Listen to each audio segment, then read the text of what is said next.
Mal.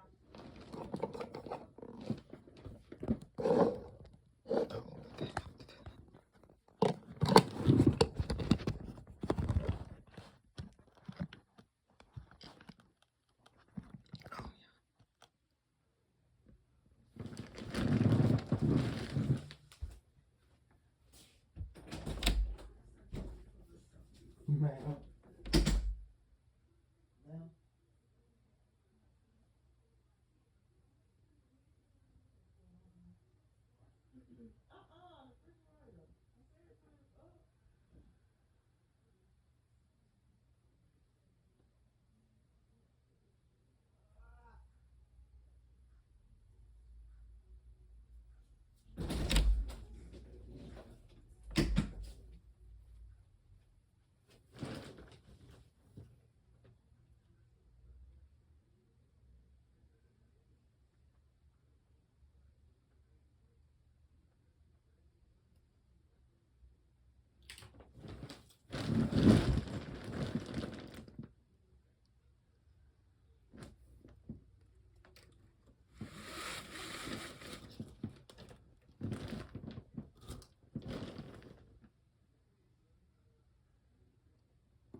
you know Hobby Lobby has hundreds of incredible products on sale every single week?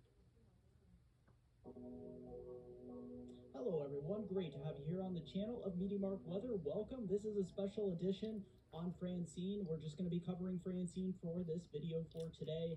This is very important coverage. This right here is our three-dimensional satellite view. We are expecting explosive development overnight into the day on Wednesday.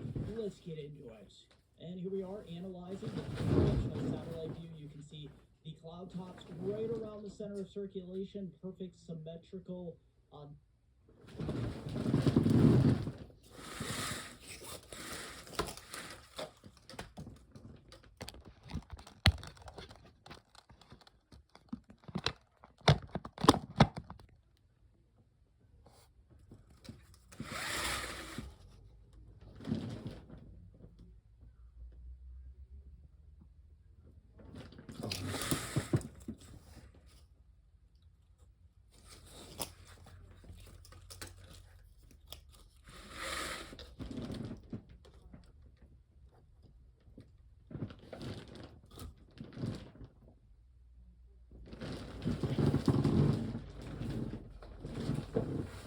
the system now.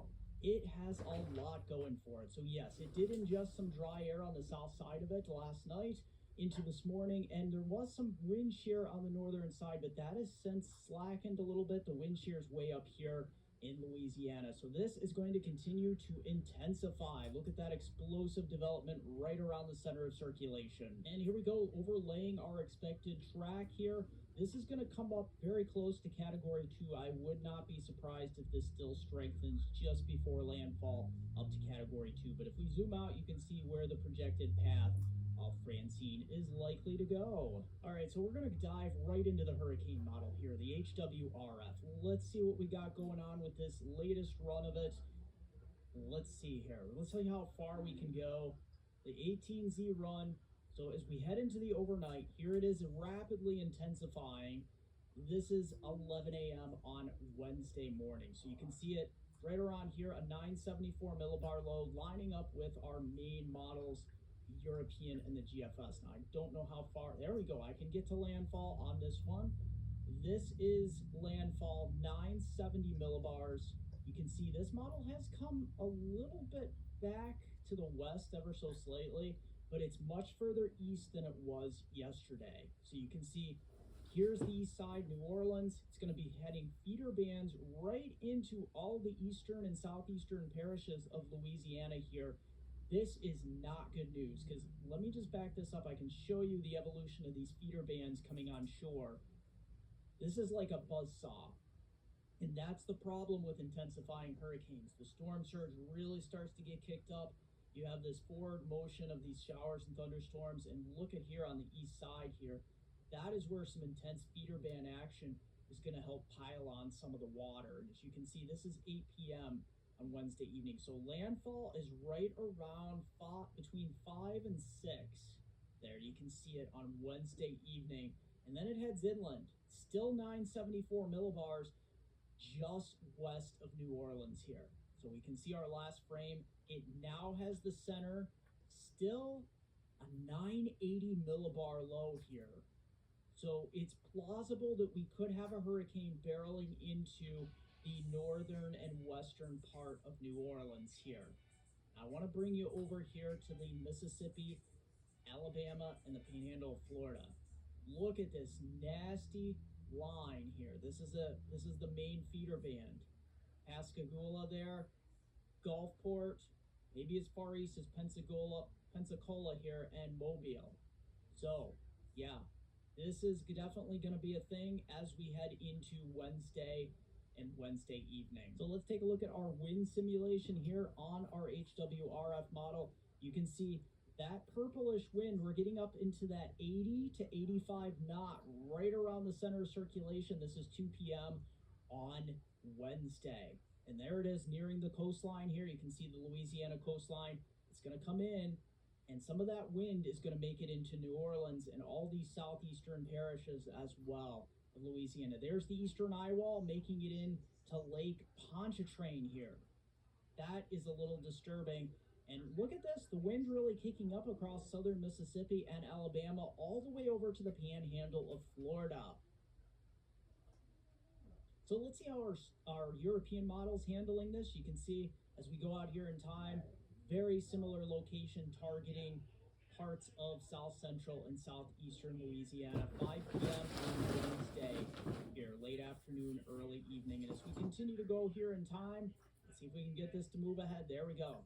So the only good saving grace is it is going to be moving fast. So here it is, 2 a.m. There's the eastern eye wall into, and what's left of it, into parts of New Orleans. And then it starts to accelerate up the highway here, 55, to Jackson as we head through 11 a.m. on Thursday morning. You can see all the way up to Memphis by about the time of 8 p.m. on Thursday. So this is going to become an inland heavy rain and tornado producer. That is going to be the big worry on the east side of the storm. And if we just continue to go out just a tad here, you can see we're going to be dealing with the remnants of the storm through the 15th here, the 16th, for quite some time here. And I wanted to make note, we are going to have the potential for an East Coast system. I am going to be covering this a little bit later in the week here, most likely on Thursday evening. This is 9/16, so we got a little bit of time to watch this, but we will keep an eye on it here. So here's our GFS model. Let's take a look and we'll compare it to our hurricane model and the European model. Here we go. Rapid intensification showing up here on the GFS as well. This is 11 a.m. on Wednesday morning here, September 11th. You can see it right off the coast, barreling to the northeast here. Here's 2 p.m. And then let's get it to right around, here it is. There's 8 p.m. GFS starts to slow it down towards the coastline here. So that is pretty interesting. 990 millibar low here on the GFS, so a little bit weaker here, so to speak. It'll be interesting to see, but this model has been further east than all of them. This literally brings the eastern eye wall right into southeastern.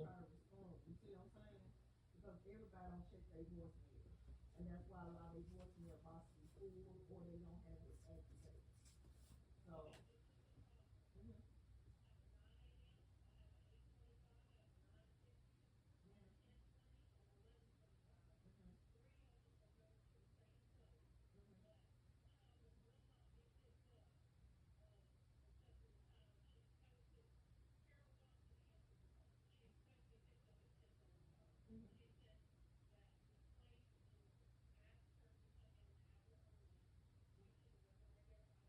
I talked to them already about her, and I told them that there's no way that we can pick her up at the time that they request. And they told her, so she's gonna have to stick to that time. Mm-hmm. Mm-hmm. And just text Miss McQueen. Yeah. They'll normally go to her appointment.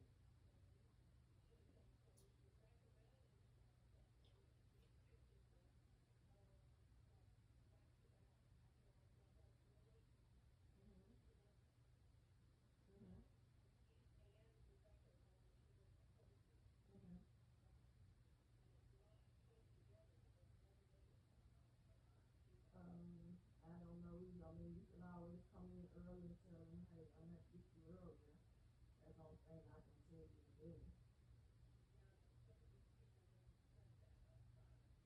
Well, it ain't, well, you have to let them know if you cannot come at that time, then you won't be picked up. Because at the end of the day, I already told them, oh, now we're gonna have one driver over there, and then the weather be bad.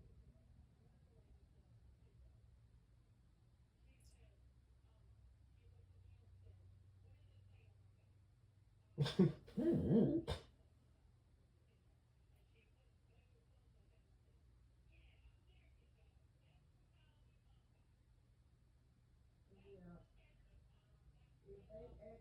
if they act like that, you tell them, well, you tell me, and I let them know we will not pick them up, or we don't need that type of pressure. But the thing is, if you call them and you already told them, hey, look, do you mind I come a little early because of the weather? Most of them would pick that and say, okay, because I'm not gonna be, I don't wanna have you late. So then they say no. Then you say, well, ma'am, you will be late for your appointment, so you need to call Yeah,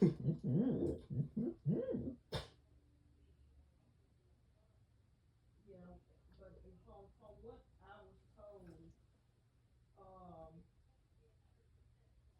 yeah, it's gonna rain tomorrow, no doubt about it. But I think they were saying that it don't supposed to really hit here or whatever until like between I think 1 and 4 or something like that. So hopefully by that time you'll be gone. Now, Mr. Johnson, I left him a message and I also text him, and I didn't get no response. But nobody's not gonna be driving. No, Mr. Richardson. Oh, he is going. Okay. So I hope they know that you have to let him know that we're trying to be gone before 5 o'clock. So. Mhm. Mhm.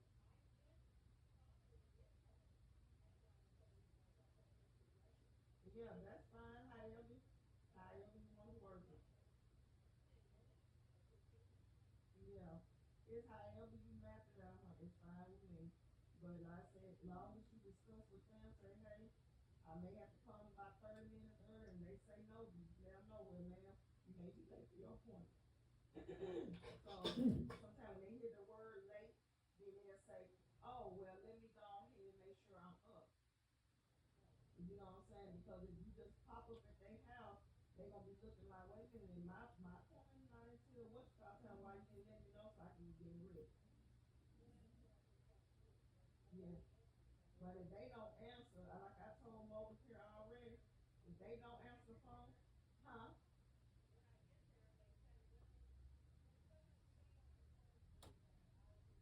But they ain't got nothing to do with us. They need to change. They ain't got nothing to do with us. Because honestly, we supposed to call before we even go over there.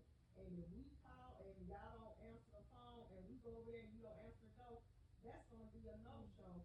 But then all in all, I don't want y'all going over there, period, because that's a waste of time and gas. That night you stay down the street.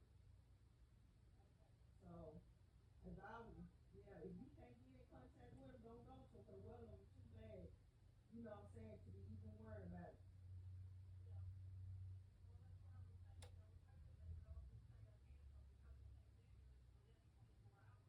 Hmm.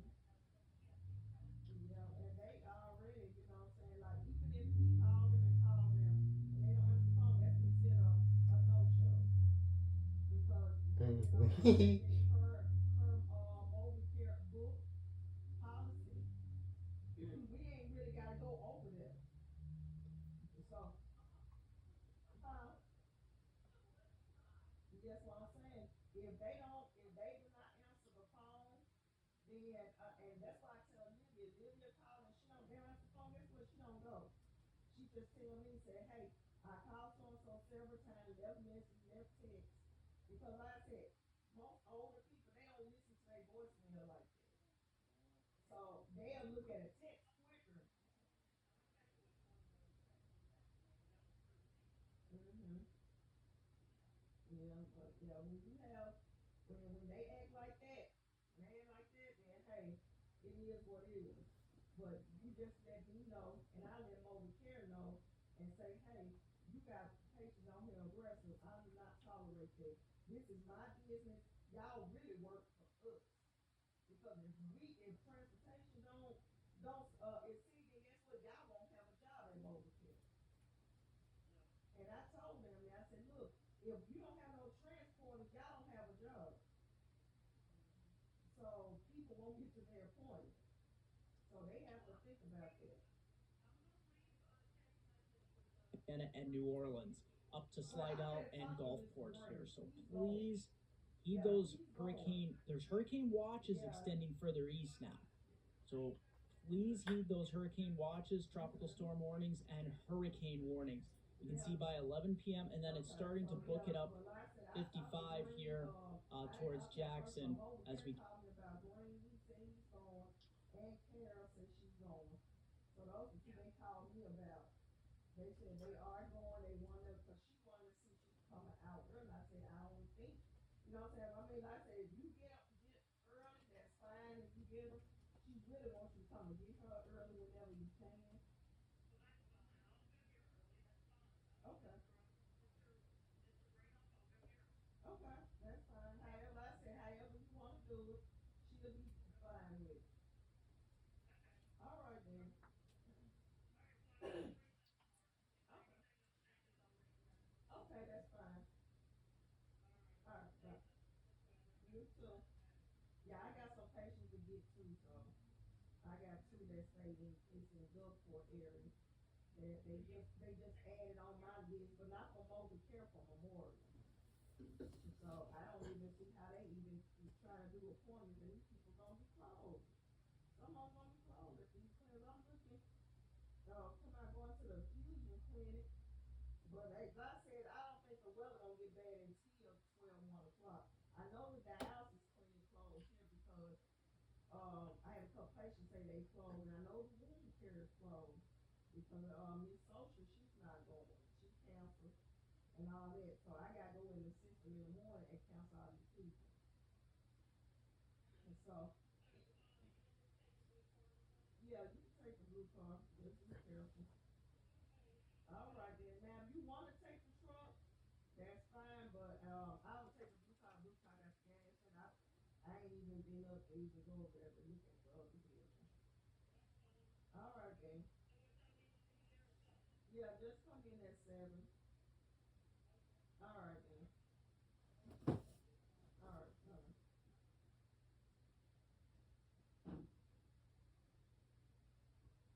Yes, Jeremiah. Let's listen to the debate, boy. Yes. Like it's freaking out there. Now we head to Philadelphia for the presidential debate, which That tonight guy's not to will the be 15th hosted by the by time. ABC. Let's listen. Good Come on, evening, I'm David Pepper. Moore, and thank you for joining us for tonight's ABC News presidential So they debate. have it We the want to second. welcome viewers watching on ABC and around the world tonight. Well, I'm Vice not trying to President record this, Kamala but Harris and like the President big Donald sheet. Trump are just moments away from taking the stage in this unprecedented race Turn for that president. air down. And I'm Lindsay Davis. 7 to Tonight's 3. debate could be the most consequential event of their campaigns, with Election Day now less than 2 months away. For Vice President Kamala Harris, this is her first debate since President Biden withdrew from the race on July 21st. Of course, that decision followed his debate against President Donald Trump in June. Since then, this race has taken on an entirely new dynamic. And that brings us to the rules of tonight's debate. 90 minutes with 2 commercial breaks. No topics or questions have been shared with the campaigns. The candidates will have 2 minutes to answer questions, and this is the clock. That's what they'll be seeing. 2 minutes for rebuttals. Yes. You better stick to it, you old trumper. Their microphones. Boy, what is you doing? Don't be filming nothing. You don't need to do that. Take that off. You don't need to do that. You got to record on the damn TV for a reason. Turn that shit off. Nobody wants to be seeing me. And delete it. Do you hear me? Yes. Keep walking around my damn drawer.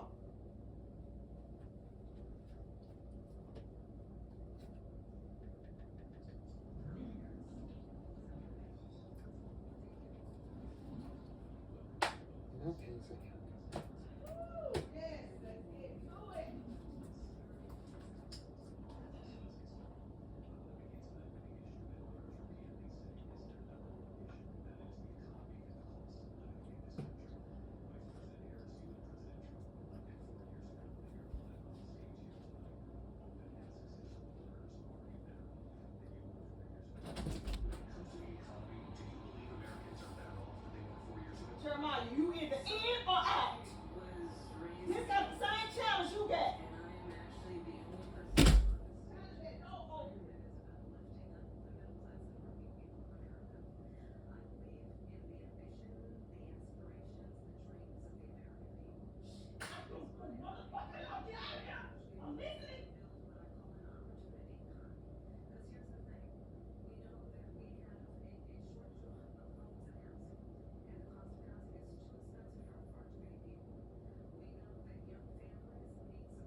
all the way up to Memphis here by 2 p.m. on Thursday. And then, of course, it turns around, and then we may have to deal with Flydell and Gulfport here. So please heed those there's hurricane watches extending further east now. So please heed those hurricane watches, tropical storm warnings, and hurricane warnings.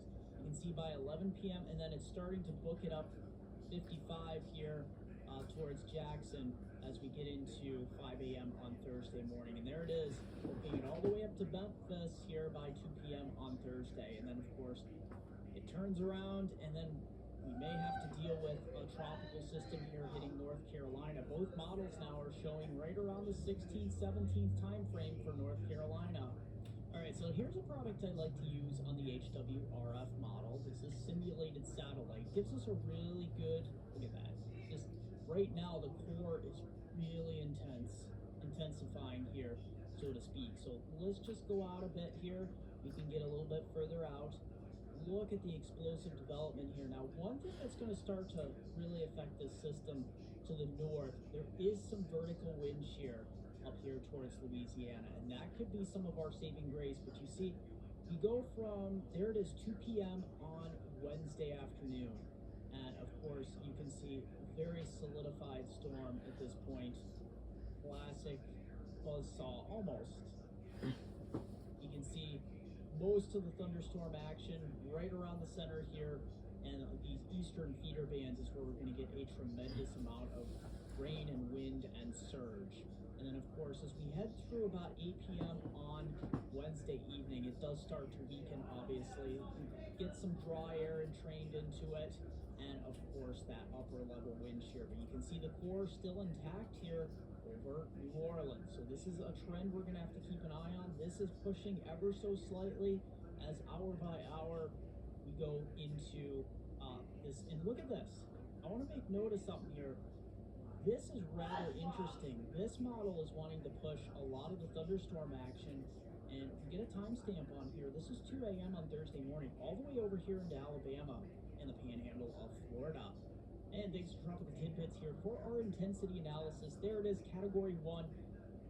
We're running out of opportunity for Category 2, but I still would not be surprised if this touches Cat 2 briefly off the coastline or just near landfall. So just keep that in mind. All right, so looking at our moisture forecast here, you can start to see here with our system, we have some dry air mixing in on the south side of it just before landfall here. You can see it getting sucked in the southern end of this. So this may cut off, and you can see it eventually really wrapping in here. So that's the only thing other than the wind shear as it approaches shoreline that can really cut this system off as well. And if we take a look at wind shear here, this is a thing that's really going to be destructive to this system once it reaches the coastline. You can see it's reaching this area of red. This is more than 50 knot shear. This is a lot of wind in the upper layers and mid layers of the atmosphere. So we're going to be watching this. Once it reaches the coastline, definitely it's going to weaken pretty rapidly. But out over much of the trajectory that it has all the way to the Louisiana coastline, it has very light wind shear. And here you can see the Gulf is running very warm here. There's just a tiny patch here along most of the western Louisiana down to coastal Texas that has some upwelling going on. It's a little bit cooler, but still very warm water temperatures throughout much of the Atlantic as well. And here's the peak storm surge forecast. You can see 5 to 10 feet here from Rockefeller Wildlife Refuge over to Port Fortune here. And look at this, even 4 to 7 just south of New Orleans. This is well south of New Orleans, actually. 3 to up to 6 feet here into parts of New Orleans, all the way over to the Mississippi and Alabama borders. Here into the blue, it's about 1 to 3 feet. So definitely watch out here. We take a look here, the National Hurricane Center putting out those warnings. There's a hurricane warnings in effect. We also have hurricane watches out here in New Orleans where the tropical storm warning, those will likely be upgraded, I think, to hurricane warnings. And there's their product on heavy rainfall potential, 12 to 16 inches just off the coast with 8 to 12 inches here just west of New Orleans. Look at the swath of 4 to 6 and and 6 to 8 inches here into the orange, yellows and oranges as well. So let's look at rainfall amounts here. We'll go with Texas first because you're getting the rain. Brownsville all the way up to Houston, Beaumont, Port Arthur here, even into as far northeast Texas and eastern Texas. You could get a solid 2 or some of these areas above 4 inches, so watch out for that. It's Louisiana here, especially south central Louisiana, up here towards New Orleans. Watch that. We just put that into motion. You can see that band of basically 7 to 10 inches with locally higher. Would not be surprised if some areas get up to 12 inches. And then getting over here further into the southeast, and this is going to stretch pretty far to the east, Mississippi, parts of Alabama, Georgia here. Look at the panhandle of Florida. We could be seeing these eastern feeder bands well east here, upwards of 4 to 8 inches in some of these areas. Watch out. The only saving grace is the forward speed of this system, but still, it is going to drop a tremendous amount of rainfall. So as we go through the rest of the tropics here, I didn't want to leave the rest of you guys out here.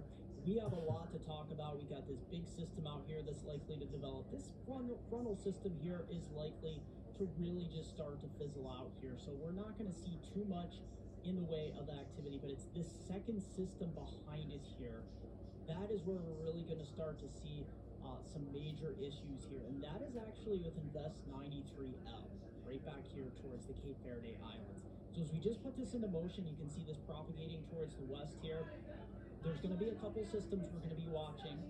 One, there's Invest 93, and then our next system trying to form off the southeast coast towards the 15th here.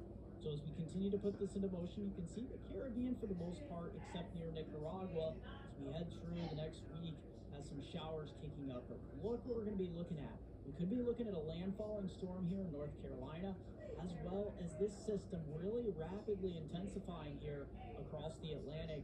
And could that actually, that system along the East Coast heading inland there and then up through the mid-Atlantic, and this may be recurving out here to the open Atlantic. And look at this, things start to become a little bit active down here through the southern Caribbean. And we'll be watching the intertropical convergence zone as well. All right, so let's take a look at your rainfall totals here across the Caribbean. Not too much except towards the weekend in Jamaica, Cayman Islands, Central America looking drier until next week. Northern Bahamas is where it's at though, 100 millimeters, upwards of 3 inches, 3 to 4 inches. And here into the Eastern Caribbean, we're going to be looking at that wave across the Virgin Islands, parts of Puerto Rico. Most of this will be over the next week. You can see upwards of 60 to 90 millimeters, upwards of, say, about 2 to 3 inches. And before we continue with more weather, check out these awesome, amazing maps that you won't find anywhere else. I am proud to announce that I am now an affiliate with Trilogy Maps. TrilogyMaps.com, bringing you the most digital, customizable maps found nowhere else on the internet. These maps are simply stunning. It's an advanced layering system that makes these maps great for making forecast maps with these or any other maps that you would like to display important information on. The resolution on these maps is simply amazing. From the detail of everything here in the States, and you can also create stunning, digital, professional layered maps from also across the entire world. And don't forget, in checkout, the discount code option, use my code, MediaMark, that apply, and you will get 20% off your order. So if you want the most professional, customizable, and affordable weather maps found nowhere else on the internet, look no further than TrilogyMaps.com. Look at the description down below with your discount code.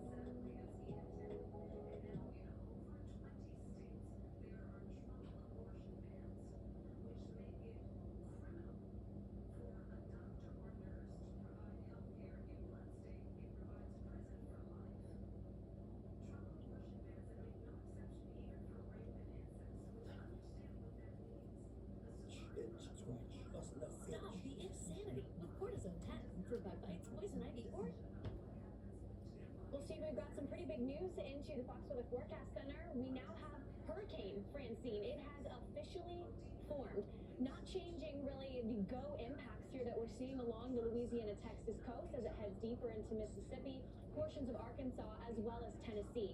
We've been waiting for Hurricane Francine. Finally, it's here. The dry air has had some hindrance to this storm, but this was expected to happen before the landfall.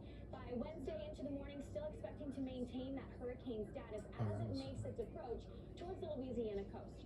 Throughout the last 24 hours, it's been inching farther towards the east, so getting a little closer to spots like New Orleans, farther away from an area like Lake Charles. But truly, it is going to be the eastern edge of the Louisiana boot here where we're expecting to see some of the worst impacts. By Wednesday, as it nears its landfall location, 90-mile-per-hour winds.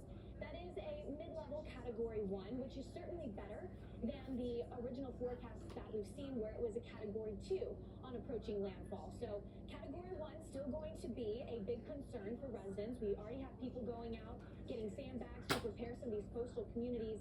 The overall model consensus, somewhat varied here when it comes to the landfall impacts, because even if it is just 15 miles inch towards the east or west, that can impact one town versus another.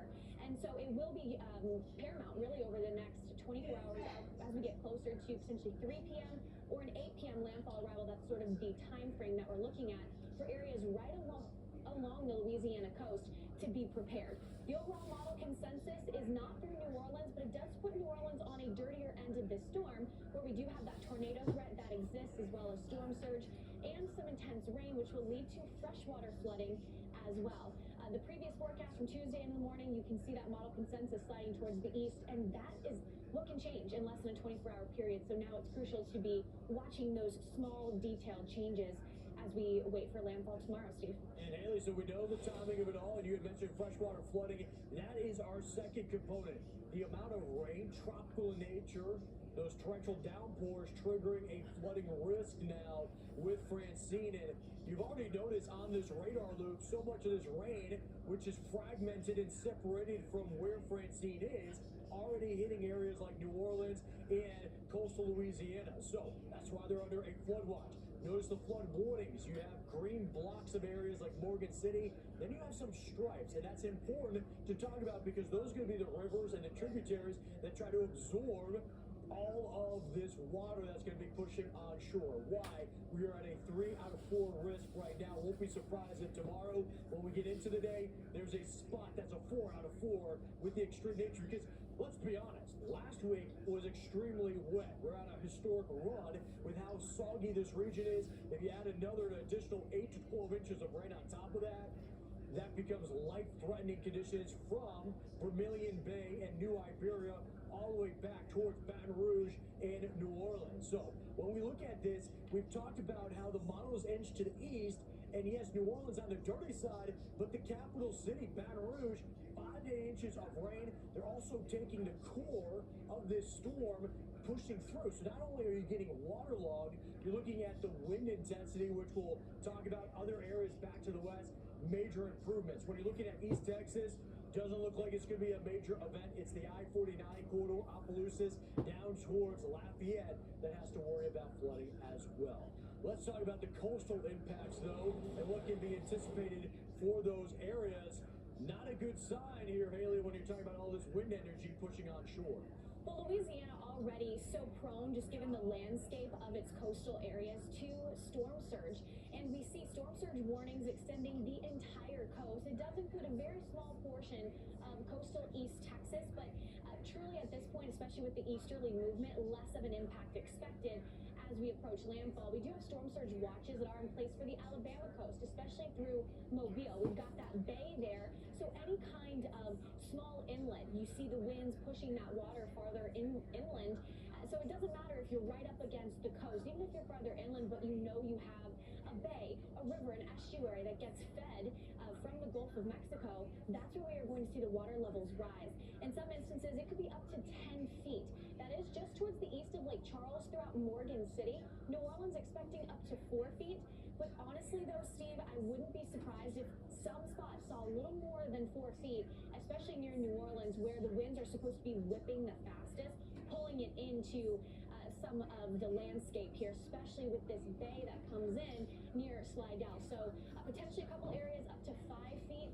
I think you should probably prepare for maybe 6, 7 feet just on the higher end. It's better to be prepared for the worst and then get a better case scenario. Brian Norcross always says to prepare for 1 category stronger than the hurricane or tropical storm that's predicted for your area. And I think the same can be said for storm surge in a lot of ways. The rain for Francine with some of the impacts for a spot like Morgan City, we're talking 1 to 2 inches. Storm surge, not so much because it is a little farther inland. And although if you head closer to the coastline, that's a spot where we could see up to 10 feet.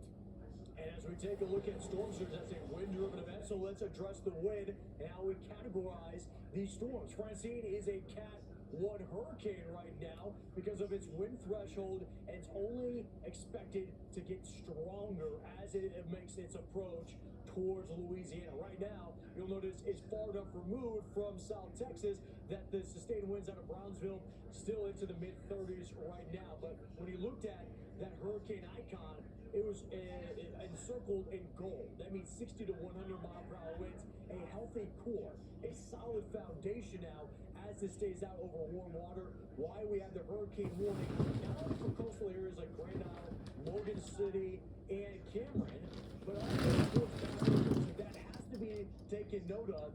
Capital City, major area where so many people live, we're looking at hurricane winds, 75 miles per hour or greater, pushing that far inland. Let's show you the evolution and notice how broad this wind field becomes. Massive.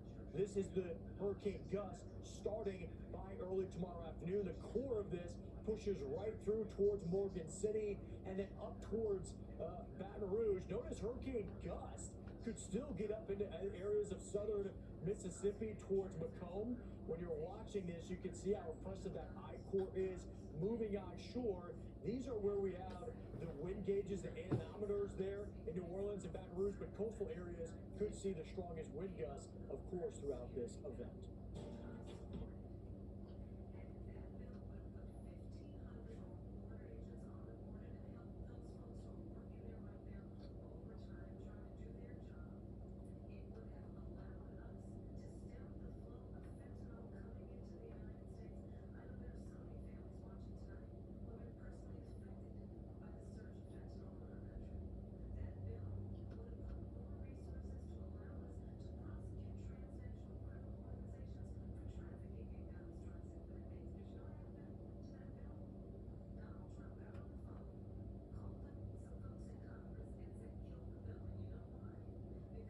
It's that feeling of freshly washed sheets.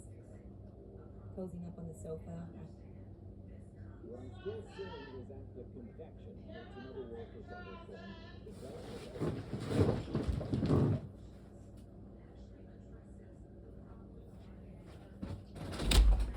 That means that she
One just ended, and another one, Hurricane Hunter's Air Force flying into the storm now.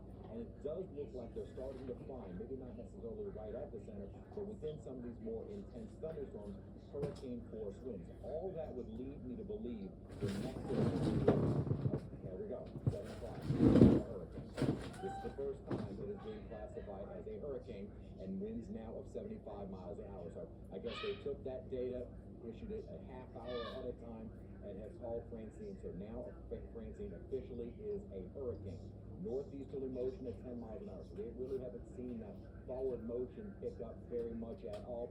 Pressure has also come down quite a bit at 982. That just indicates the strength of the storm. I'm looking at a board I have here where I've got all of our coordinates kind of written down over the last couple of hours. Going back to the 1 o'clock advisory, pressure was at 988. So it has dropped steadily over the last couple of hours. Not exactly bombing out, not exactly a rapid intensification, but it is now starting to intensify. So it's finally been able to kind of find that sweet spot, in a sense, for the core to begin taking advantage of the moisture, taking advantage of that tighter circulation near the center, and starting to finally organize a bit more.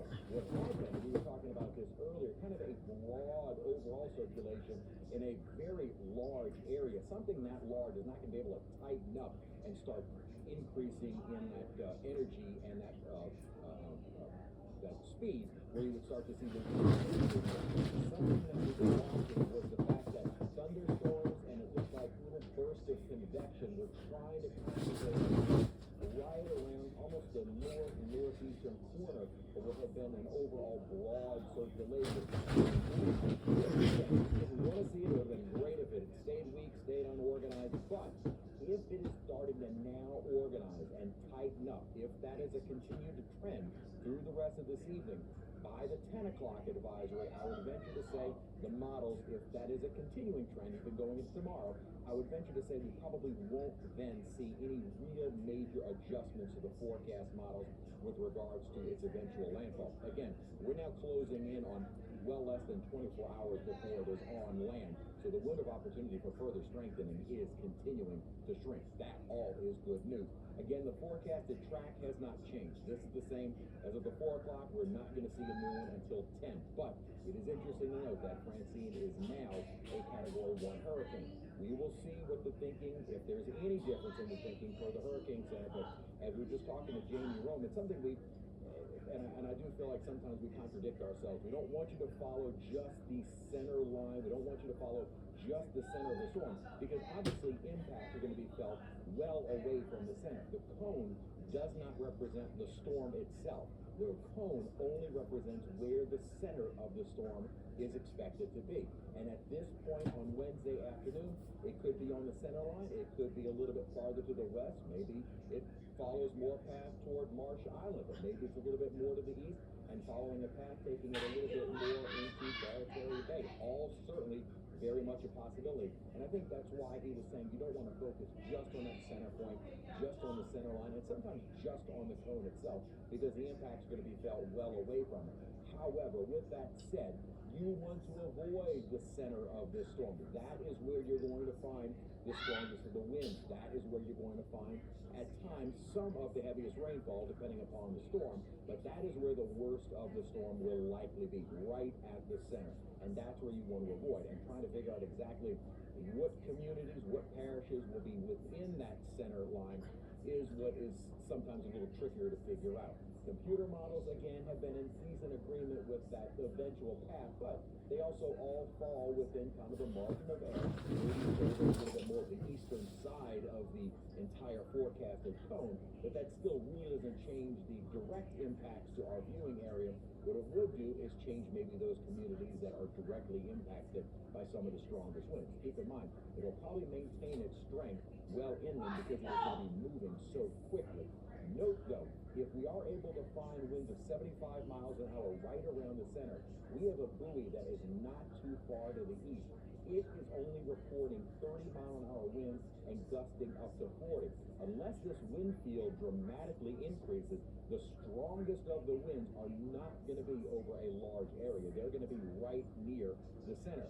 Jamie also talked about the double-edged sword with dry air. Sometimes that allows those winds to kind of spread out. Might keep the storm a little bit weaker, but sometimes that dry air kind of allows those stronger winds to spread out a little bit. We will see what the impacts are with regards to the dry air and wind shear as we get a little bit closer to it. It's book club in the neighborhood, y'all. Eating this table. I got this at Wayfair after the last.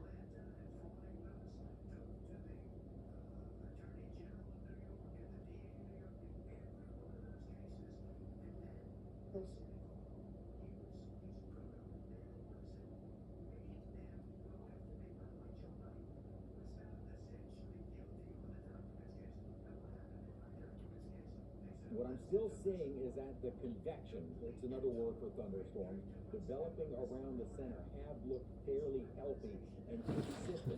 I was also just now looking at the reconnaissance from yet another flight, one just under the Air Force flying into the storm now. And it does look like they're starting to find, maybe not necessarily right at the center, but within some of these more intense thunderstorms, the next advisory, there we go, 7 o'clock, it is now up. So this is the first time it is being classified as a hurricane and winds now of 75 miles an hour. So I guess they took that data, issued it a half hour ahead of time, and have called Francine. So now Francine officially is a hurricane. Northeasterly motion at 10 miles an hour. So they really haven't seen that forward motion pick up very much at all. Pressure has also come down quite a bit at 982. That just indicates the strength of the storm. I'm looking at a board I have here where I've got all of our coordinates kind of written down over the last couple of hours. Going back to the 1 o'clock advisory, pressure was at 988. So it has dropped steadily over the last couple of hours. Not exactly bombing out, not exactly a rapid intensification, but it is now starting to intensify. So it's finally been able to kind of find that sweet spot, in a sense, for the core to begin taking advantage of the moisture, taking advantage of that tighter circulation near the center, and starting to finally organize a bit more. What had been, and we were talking about this earlier, kind of a broad overall circulation in a very large area. Something that large is not going to be able to tighten up and start increasing in that energy and that speed, where you would start to see the winds increasing. Something that we've been watching was the fact that thunderstorms and it looked like little bursts of convection were trying to concentrate themselves right around almost the northeastern corner of what had been an overall broad circulation. So now, and again, we didn't want to see it, it would have been great if it had stayed weak, stayed unorganized, but if it is starting to now organize and tighten up, if that is a continued trend through the rest of this evening, by the 10 o'clock advisory, I would venture to say the models, if that is a continuing trend, even going into tomorrow, I would venture to say we probably won't then see any real major adjustments to the forecast models with regards to its eventual landfall. Again, we're now closing in on well less than 24 hours before it is on land. So the window of opportunity for further strengthening is continuing to shrink. That all is good news. Again, the forecasted track has not changed. This is the same as of the 4 o'clock. We're not going to see a moon until 10. But it is interesting to note that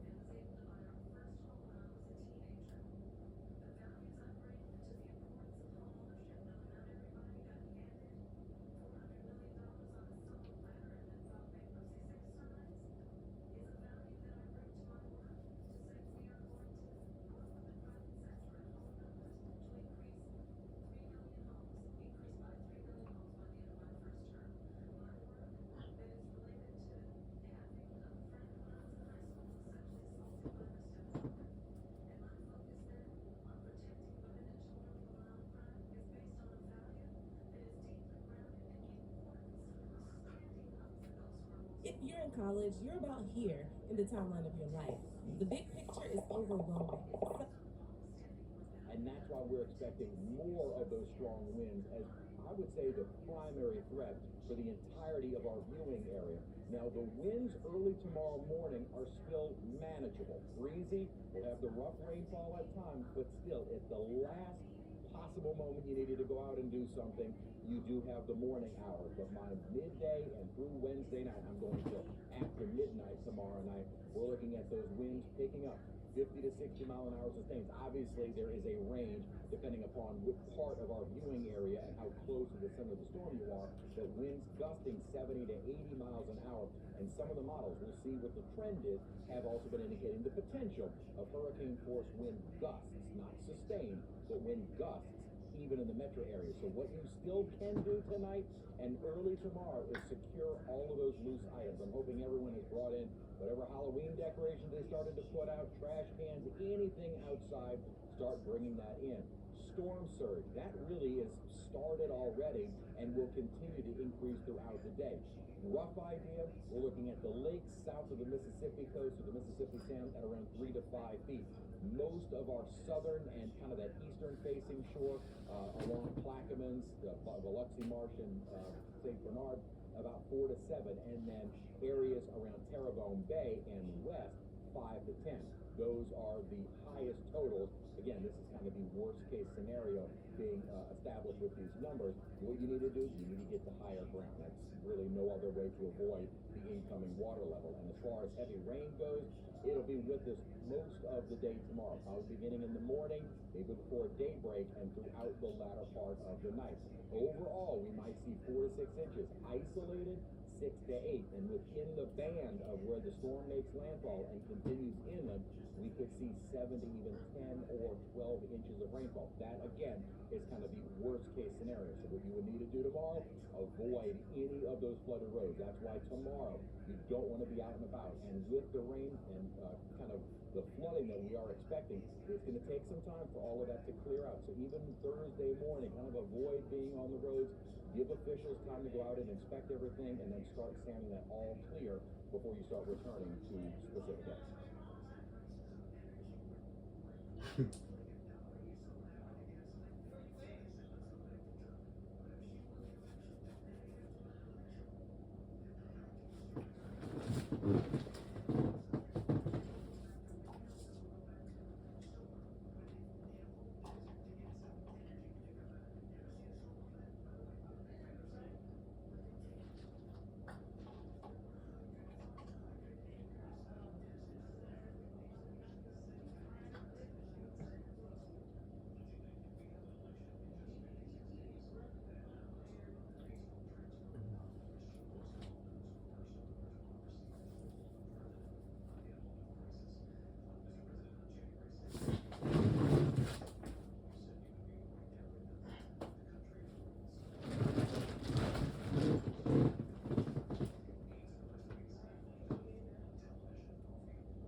What started as a dad shoe for runners is now at the head of the cool kids table.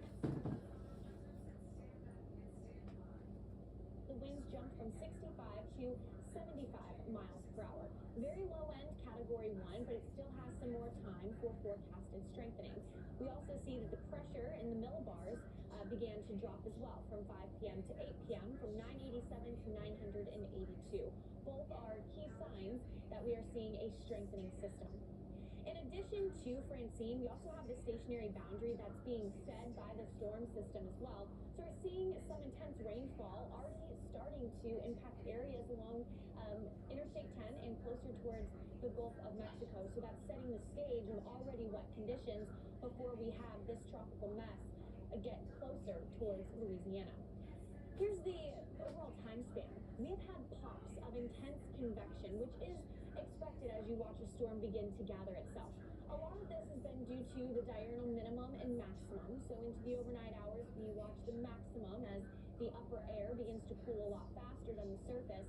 So we have a lot more thunderstorm development. Then into the really peak heating of the day, in whatever time zone the storm's at, where we have that minimum where less cloud cover and less thunderstorms are present. At this point, though, we are watching the storm be impacted by drier air, which is certainly hindering its potential development. Without that dry air, we could be looking at a more significant system for sure. At this point, the hurricane gusts are still fairly tight within that center of low pressure. No tropical storm force wind gusts are across the U.S. coast. It is just far enough out into the Gulf of Mexico, although it is probably pretty windy for spots along the Texas coast, let's say from Corpus Christi out towards Brownsville as well. The hostile winds at this point are more conducive for a weakening storm system as it gets closer to land, and that will then help to shear things out, which is why we're not expecting a major hurricane in addition to that dry air. But where it sits right now, it still has a conducive pocket to further strengthen. The cone of uncertainties, which you're looking at here, and that's tracking where that center of low pressure could go. Obviously, the impacts extend beyond the cone, so take this with a grain of salt. But over the last couple of days, at one point by landfall, was expected to be at 100 miles per hour, which is at that middle ground of a category 2. At this point now, just 90 miles per hour, which is a middle to higher tier of a Cat 1. Always prepare for one grade higher of a hurricane than is forecasted for, just in case, especially with all of the warmth we have out into the Gulf of Mexico. But at this point, category 1 is that safe bet. Hurricane warnings now extending for the eastern edge, or western rather, of New Orleans. Hurricane watches as we get a little bit closer towards Mississippi. Tropical storm warnings in areas like Gulfport and even towards Mobile, Alabama, where storm surge is also expected for these areas. At this point, Brownsville into the evening hours, 20 to 30 miles per hour wind gusts. With rain, but most staying just offshore. Hurricane watches became warnings, and that all happened on Monday for coastal Louisiana as Francine began its northward move. Lafayette, Louisiana is included in those warnings. Fox Weather meteorologist and storm specialist Mike Seidel is in Lafayette, and he joined earlier with some updates. Rain off the coast, you've been seeing that all morning, but nothing really got in here. We have a few raindrops. It's just cloudy and muggy and overcast. Our heat index is up close to 90 now, and that's why I'm sweating like a New York waitress, because yesterday it was 55 dew point, 66 in the morning. Their first taste of fall in 4 months. First time they've been below 70 in 4 months. So everybody was enjoying it. Now today they're all trying to get their preps together, getting those perishables and non-perishables. Car donations, Vehicles for Veterans offers an excellent alternative way for the American people to support our nation's veterans and their families. Thank you, Vehicles for Veterans, for always doing a little more for our nation's heroes. The proceeds from donated vehicles directly benefit the local Make-A-Wish chapter, funding life-changing wishes. With the support from partners like Wheels for Wishes, you can help restore hope when hope is needed most. Visit wheelsforwishes.org. Looked at the tide chart, and low tide is tomorrow afternoon around 4, I think it's 4:22 to be exact. And that's about the time the surge is going to start moving in. Certainly not at high tide. High tide is not until about 3:30 on Thursday morning, well after midnight. So we've got that working for us. That could shave up to about 2 feet off the water-wise, because when the Hurricane Center forecast a surge of 5 to 10 feet, they're talking about at high tide.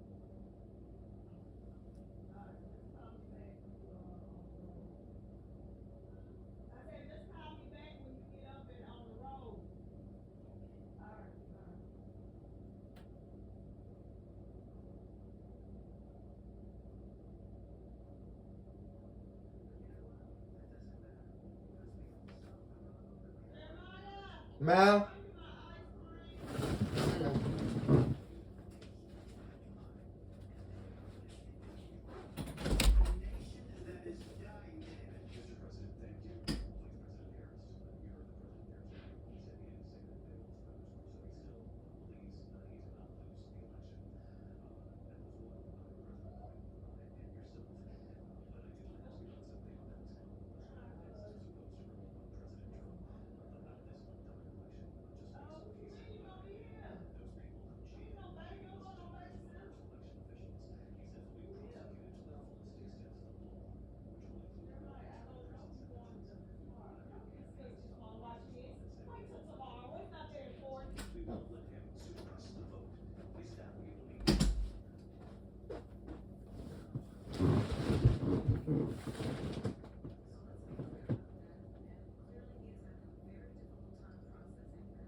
But there is a lot of activity. Traffic is heavy. Certainly is going to be a busy day at the grocery stores today.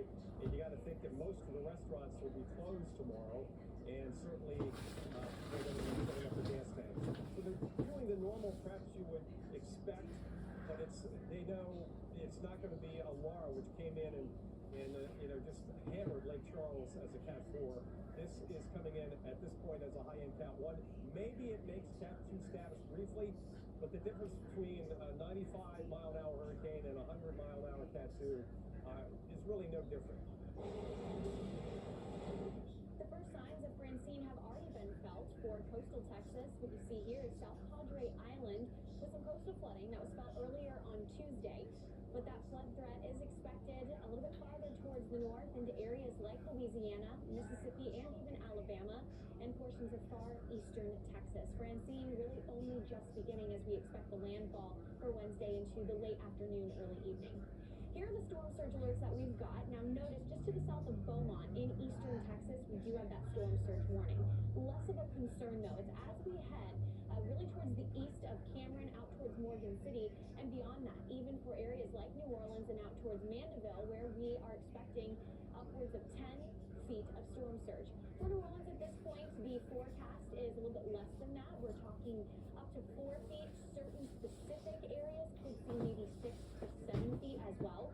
Lake Pontchartrain will also prove key in the flooding for some river systems that are a little bit farther inland into Louisiana. So while we focus on coastal communities, if you are in a spot that you know has a river basin that gets fed into areas like Lake Pontchartrain or into the Gulf of Mexico, all of the wind pushing the water will eventually make its way into your river system. And if that's not enough, any of the rain that we see towards the north into areas like the mid-Mississippi River Valley, all of that will then be a subsequent problem we'll look at a couple of days after Francine kind of moves through. The radar for Tuesday into the evening, Francine still moving parallel towards Brownsville, about 10 miles per hour, heading towards the north and eventually cutting over towards the northeast.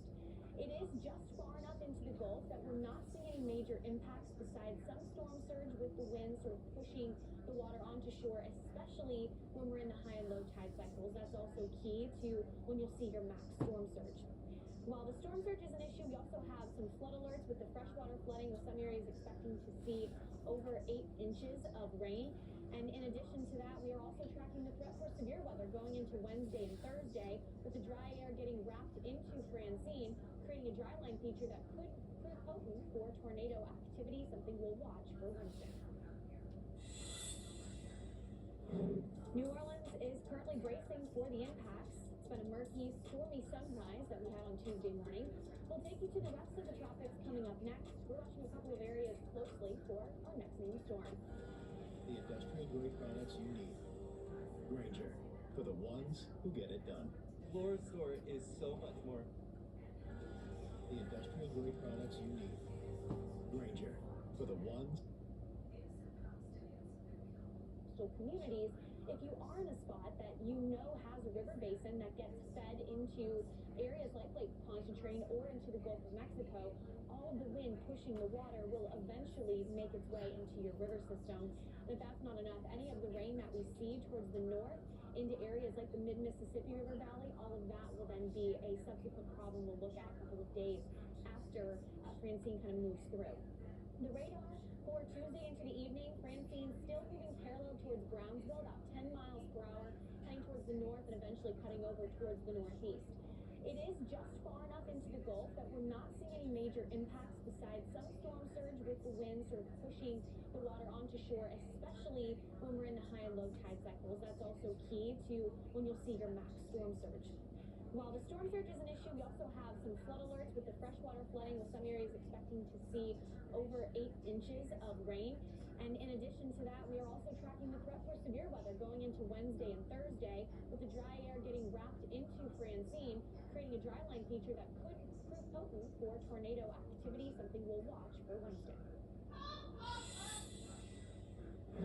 New Orleans is currently bracing for the impacts. It's been a murky, stormy sunrise that we had on Tuesday morning. We'll take you to the rest of the tropics coming up next. We're watching a couple of areas closely for our next named storm. The industrial grade products you need. Granger, for the ones who get it done. Laura's store is so much more. The industrial grade products you need. Granger, for the ones who get it done. Laura's store is so much more effective than the other probiotics I've tried. Give Laura's store dual action. Ready for your dream getaway? The industrial grade products you need. Granger, for the ones who get it done.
when these monsters get in the Gulf? We have implemented our maritime homeland security and emergency preparedness. We have maintenance teams that are cleaning our storm drains. So, as you know, this is not our first weather event or hurricane. So we are certainly being proactive. Right now we are, going through the basic, emergency response steps in preparation for what we anticipate would be some heavy rainfall, maybe 4 or 6 inches worth of rain. We are asking residents who live in low-lying areas to be prepared and be prepared to take shelter elsewhere. We have not been the direct hit of a hurricane in many, many years. And so here in Lafayette, we actually prepare for all parts of it. Officials from cities and towns across Louisiana are now urging people to get ready for a hurricane, with Hurricane Francine being named at 8 p.m. Eastern Time. We also have a couple other areas out across the main development region to highlight, as we are now officially in peak hurricane season. It's usually on September 10th that we have at least one named storm, which we in fact do, across either the Gulf of Mexico, the Caribbean Sea, or the main development region. In regards to Francine, we have a plethora of tropical alerts across primarily Louisiana and even farther inland towards areas like Mississippi. We have tropical storm watches, storm warnings, hurricane watches, and hurricane warnings. Hurricane conditions are expected by Wednesday morning in certain locations across Louisiana. The time to prepare truly is now. We'll also be tracking out increased power outages, especially with winds maintaining hurricane force as we head into southern Mississippi. So it is likely all the way into areas like Memphis, Tennessee, and out towards Poplar Bluff as well. So that will be a key component going into Wednesday and Thursday's forecast. Putting Francine aside for just a second to highlight Invest 92L, we do have a flash flood warning that was in place till about 11 p.m. That is for St. Croix out of the Virgin Islands. So we do have some thunderstorm activity in certain areas that are already super saturated from the previous tropical systems we've had roll through. Thankfully, in regards to 92L, maybe we'll see it cut just towards the north of the Lesser Antilles, but no major hurricane or tropical storm impacts expected. They even dialed back on the percentage on the likelihood of seeing our next named storm from this, which would then be Gordon, given a low end chance here now at 30%. Behind that one, we've got a higher chance of development. I want to tell you just how easy it is to support our veterans by donating your vehicle. Fill out a quick and easy donation form, schedule a free pickup, and receive your tax-deductible receipt. Visit vehiclesforveterans.org to donate. Upset stomach? Indigestion. Hyperobast. 6 digestive symptoms. The power of nature.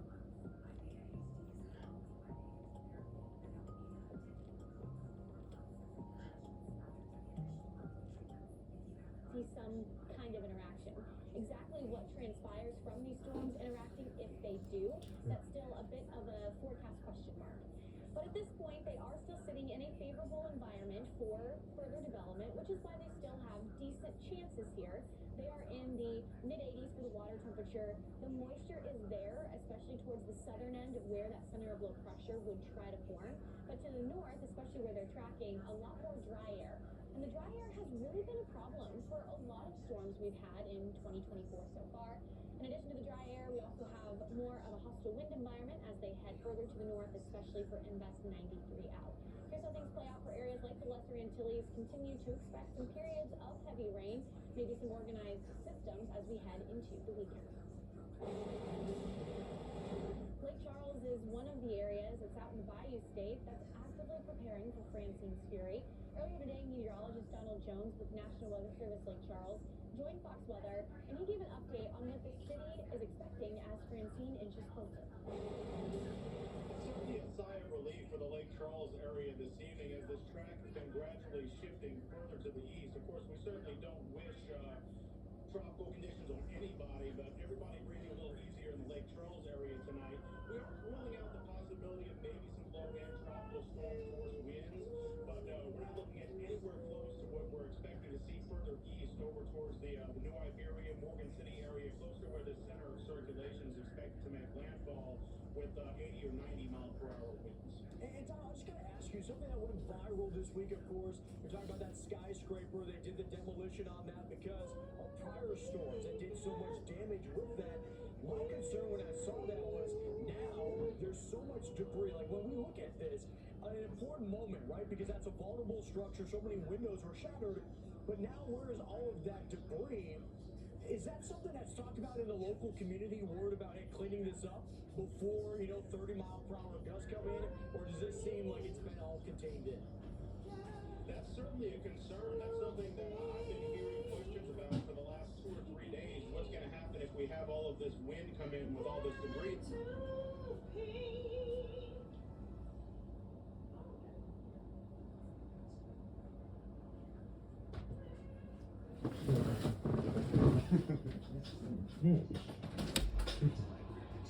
Oh wow. I didn't really expect that until like Sunday.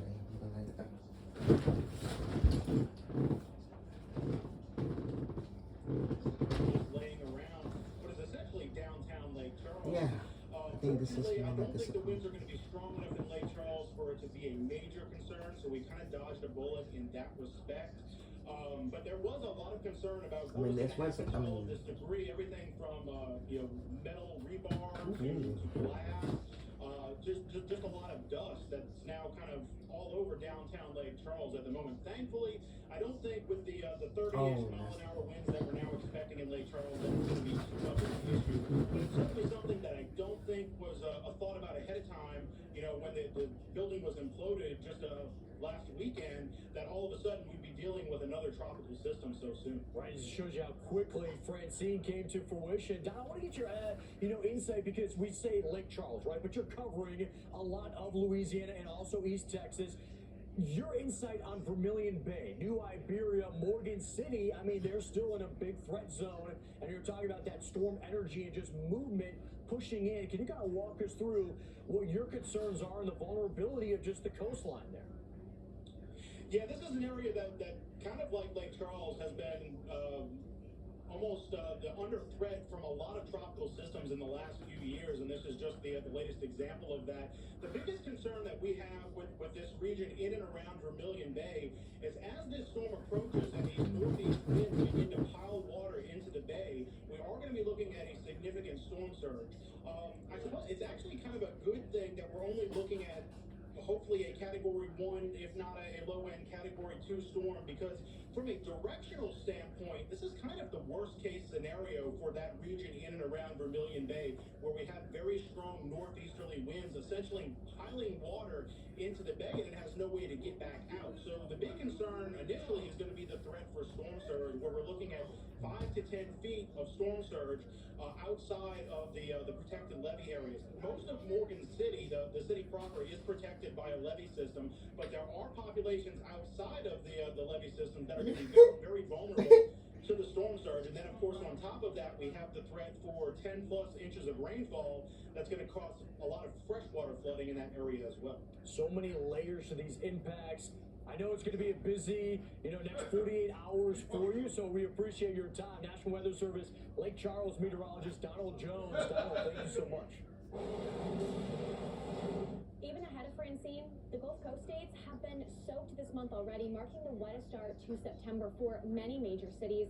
What you see here was out in Titusville, Florida. That was back on Sunday, and that's not related to Francine. Francine now only going to add insult to injury on top of the drenched soil, especially in urban areas where we have a lot of concrete, buildings, interstates. It makes it even harder for that water to then drain out, which then further pushes that flood threat. The time to prepare for Francine is now. We are expecting landfall Wednesday afternoon into the evening. America's hospitals go the extra mile to provide quality health care to our patients. No one is turned away or denied the critical care they need. America's hospitals and health systems are here for you. Every hour, every day, for everyone. Next level support, no wires required.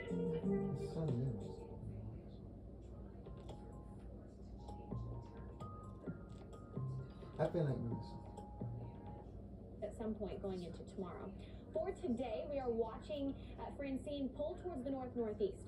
A big driving factor is the steering high pressure system as well as the steering low.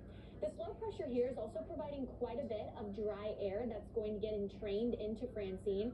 We're already seeing some of those impacts right now in the overall satellite presentation, which has somewhat helped the model forecast, now inching it a little bit closer towards Category 1, when at some point we were at a Category 2, just shy of a Category 3.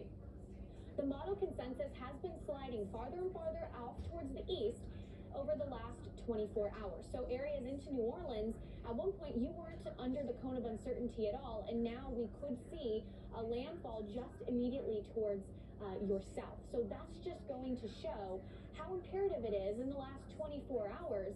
You want to keep up to date with the storm system. A matter of 15 to 20 mile shift of where that center of low pressure goes can mean big changes for these communities along the Louisiana coast.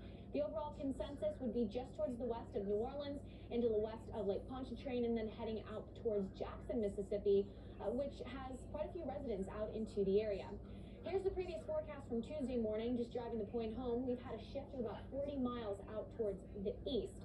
An area like Lake Charles, if we trace this back to Monday, they were under the cone, and now they're looking a little bit better, especially if they are on the left hand or the western edge of a tropical system. The winds would move a little farther offshore, and they wouldn't be into the dirty end. So it's all about these small shifts as we get into crunch time. The time to be ready is already now. You have a little bit of time into the early morning hours if you live in a spot like coastal Louisiana, but beyond that, it's time to hunker down and stay at home. Notice the time here, it says Wednesday 2 a.m. So clearly we don't have a lot of time left. It is go time in a lot of ways, and if you live a little bit farther in towards areas like Tennessee, make sure that you get those preparations done early Wednesday morning. Well, Francine has been pretty hard to pin down, with bursts of strengthening and then a bit of a lull. Easy to see how we are back into strengthening phase going into tonight. We're right here with you throughout the storm with extended coverage. Let's get ready, Louisiana. Fox Weather is your Hurricane HQ.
They're not even talking about the rate right now.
First Form, our industry-leading nutritional supplements will help you reach your goals. Visit firstform.com today.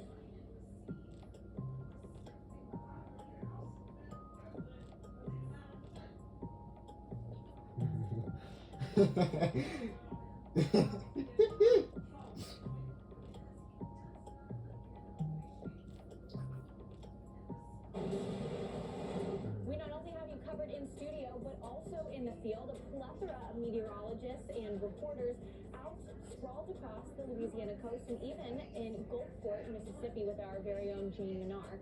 Francine was officially named a hurricane at 7 p.m. Central, 8 p.m. Eastern, but it is expected to maintain that Category 1 status, although some strengthening into the later evening by landfall. New Orleans is now under that hurricane watch, with winds now expected to reach up to 75 miles per hour. Francine is the big story, and it's a storm that we have been tracking for quite some time. If you remember, maybe about a week or so ago, this was the storm that didn't have great odds as it moved throughout the Caribbean. The Gulf of Mexico, though, has been so potent with untapped energy, which is why when it stalled out into the Bay of Campeche for a little bit longer, it was able to gather itself much better. At this point, still Category 1. Some forecasts are nudging it towards a Category 2, but that really isn't expected.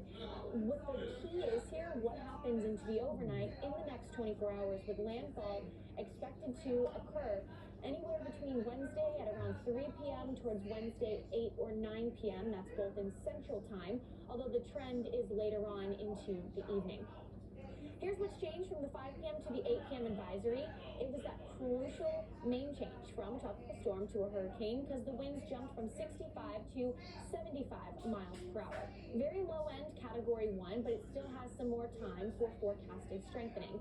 We also see that the pressure in the millibars began to drop as well from 5 p.m. to 8 p.m. from 987 to 982. Both are key signs that we are seeing a strengthening system.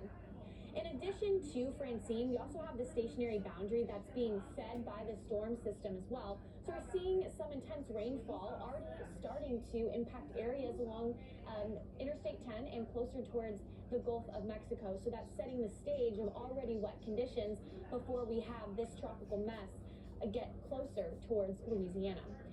Here's the overall time span. We've had pops of intense convection, which is expected as you watch a storm begin to gather itself.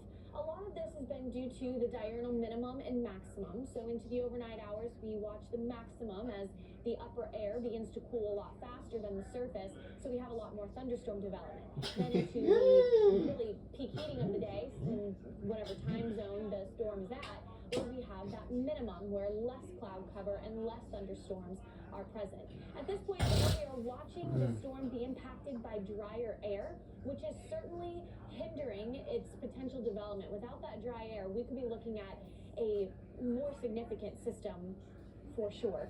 At this point, the hurricane gusts are still fairly tight within that center of low pressure. No tropical storm force wind gusts are across the U.S. coast. It is just far enough out into the Gulf of Mexico, although it is probably pretty windy for spots along the Texas coast, let's say from Corpus Christi out towards Brownsville as well. The hostile winds at this point are more conducive for a weakening storm system as it gets closer to land, and that will then help to shear things out, which is why we're not expecting a major hurricane in addition to that dry air. But where it sits right now, it still has a conducive pocket to further strengthen. The cone of uncertainties, which you're looking at here, and that's tracking where that center of low pressure could go. Obviously, the impacts extend beyond the cone, so take this with a grain of salt. But over the last couple of days, at one point by landfall, was expected to be at 100 miles per hour, which is at that middle ground of a Category 2. At this point now, just 90 miles per hour, which is a middle to higher tier of a Cat 1. Always prepare for one grade higher of a hurricane than is forecasted for, just in case, especially with all of the warmth we have out into the Gulf of Mexico. But at this point, Category 1 is that safe bet. Hurricane warnings now extending for the eastern edge, or western rather, of New Orleans. Hurricane watches as we get a little bit closer towards Mississippi. Tropical storm warnings in areas like Gulfport and even towards Mobile, Alabama, where storm surge is also expected for these areas. At this point, Brownsville into the evening hours, 20 to 30 mile per hour wind gusts with some discrete cells. heavy pockets of rain, but most staying just offshore. Hurricane watches became warnings, and that all happened on Monday for coastal Louisiana as Francine began its northward move. Lafayette, Louisiana is included in those warnings. Fox Weather meteorologist and storm specialist Mike Seidel is in Lafayette, and he joined earlier with some updates. See some rain off the coast. You've been seeing that all morning, but nothing really got in here. We had a few raindrops. It's just cloudy and muggy and overcast. Our heat index is up close to 90, and that's why I'm sweating like a New York waitress, because yesterday it was 55 dew point, 66 in the morning. Their first taste of fall in 4 months. First time they've been below 70 in 4 months. So everybody. Because they were children.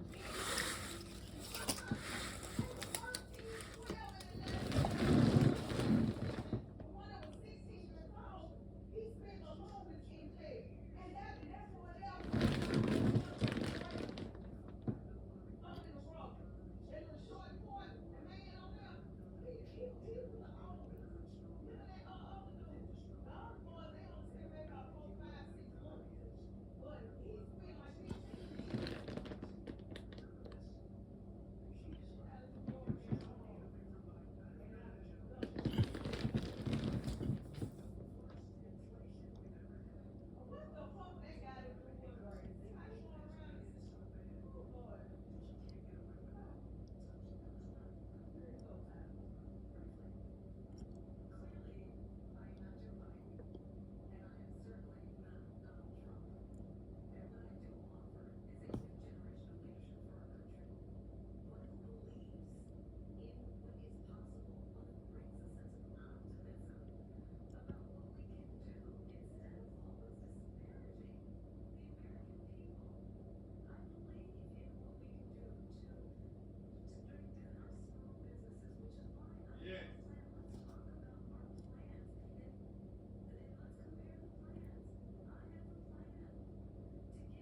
They both want to be your next president. Now Donald Trump, Kamala Harris, face to face. The ABC News presidential debate, moderated by David Moore and Lindsay Gates. Tonight, live on ABC and streaming on Hulu and Disney+.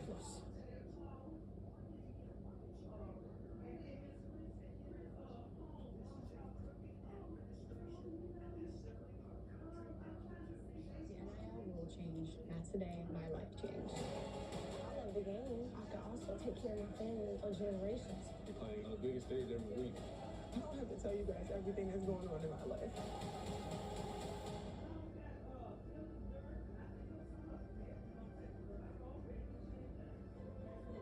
What is this place?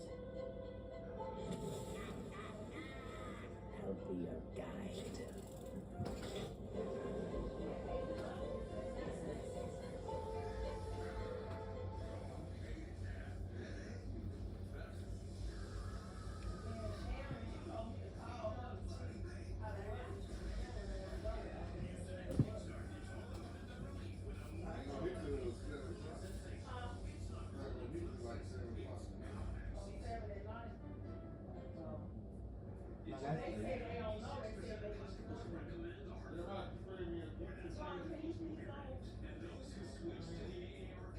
insurance program from the Hartford? They save preference. He hurt you. He ain't dead. Benefits and best-in-class claims experience you deserve. Make the switch today. To get your free quote, call or click today. The Bucks got your back. Well, you start wearing those. Them pants with extra stuff come up to your ankles. It's time to get rid of them. They're too short. They're too short for you. I got to see first, Jeremiah. Start watching at FuboTV.com. At Avocado, sleep matters. Whether you crave indulgent luxury, Yeah, you a probably on naturally that gourmet Gulfport flavor, side. ergonomic back support, My mama now, you don't know how they weather gonna do. If it rain, that's all I'm gonna do. It's gonna wear it on her. I don't know y'all closing up for 2 days.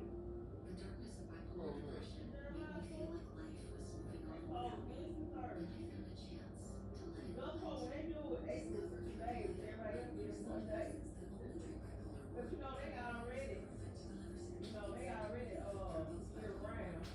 So some break. You can't do it Friday. On Friday, that's the game night. Call your doctor about sudden mood changes, So on behaviors, or Sunday, suicidal Friday. thoughts right away. Antidepressants may increase these risks in adults. Elderly dementia patients have increased risk of death or stroke. Caplyta I is know. not You approved gotta get up. for psychosis. That's what I'm saying. You gonna take a bath. So you ain't gotta worry about trying to rush and get up. Common side effects include sleepiness, dizziness, But you still gotta take a bath, Mama. Well, you ain't gotta worry about it. In the darkness of bipolar 1 and 2 depression, Caplyta can help you light in the light. Ask your doctor about Caplyta. Find savings and support at Caplyta.com. After careful review of medical guidance and research on family, my recommendation is simple. Every home should have salon pots. Powerful and non-addictive. Targeted and long-lasting. I recommend salon Until you go a pots. hurricane, y'all bring y'all ass to work. That's what they said. No, they ain't say it like that. That's what I said.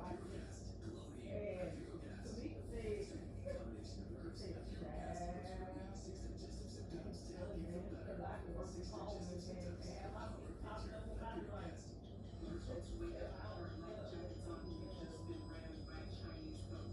Say, I'm just telling you, so this good. You know, we say the slugs and all the stuff. Your ass up here working, we hear about you in the accident. Stay your ass at home. Like, oh, you wanna go do this? That's gonna be a good too, honey. They might president debate. I don't know about Wallace. I think he probably gonna get his ass up. But that other dude, he ain't know what to ask him. And he just gonna say the same little racial bullshit.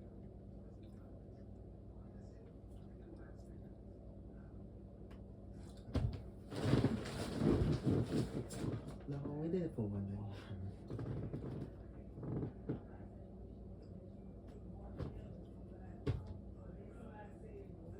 What you mean?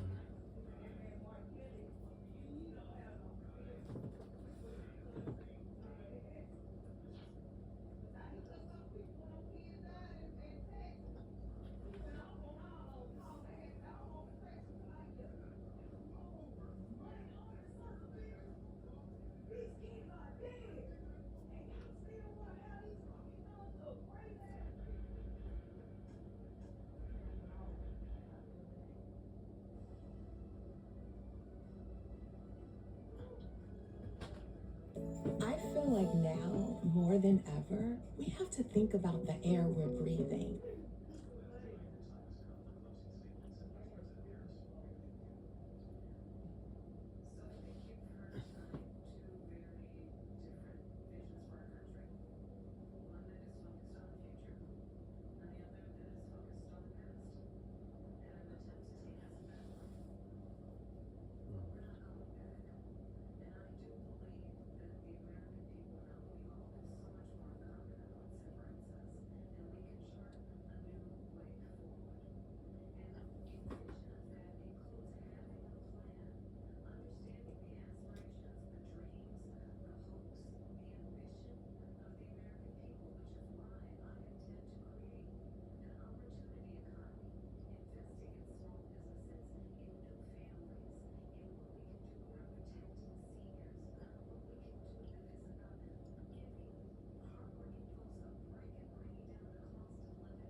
Okay, I guess back with you with my friend, meteorologist David Nazario.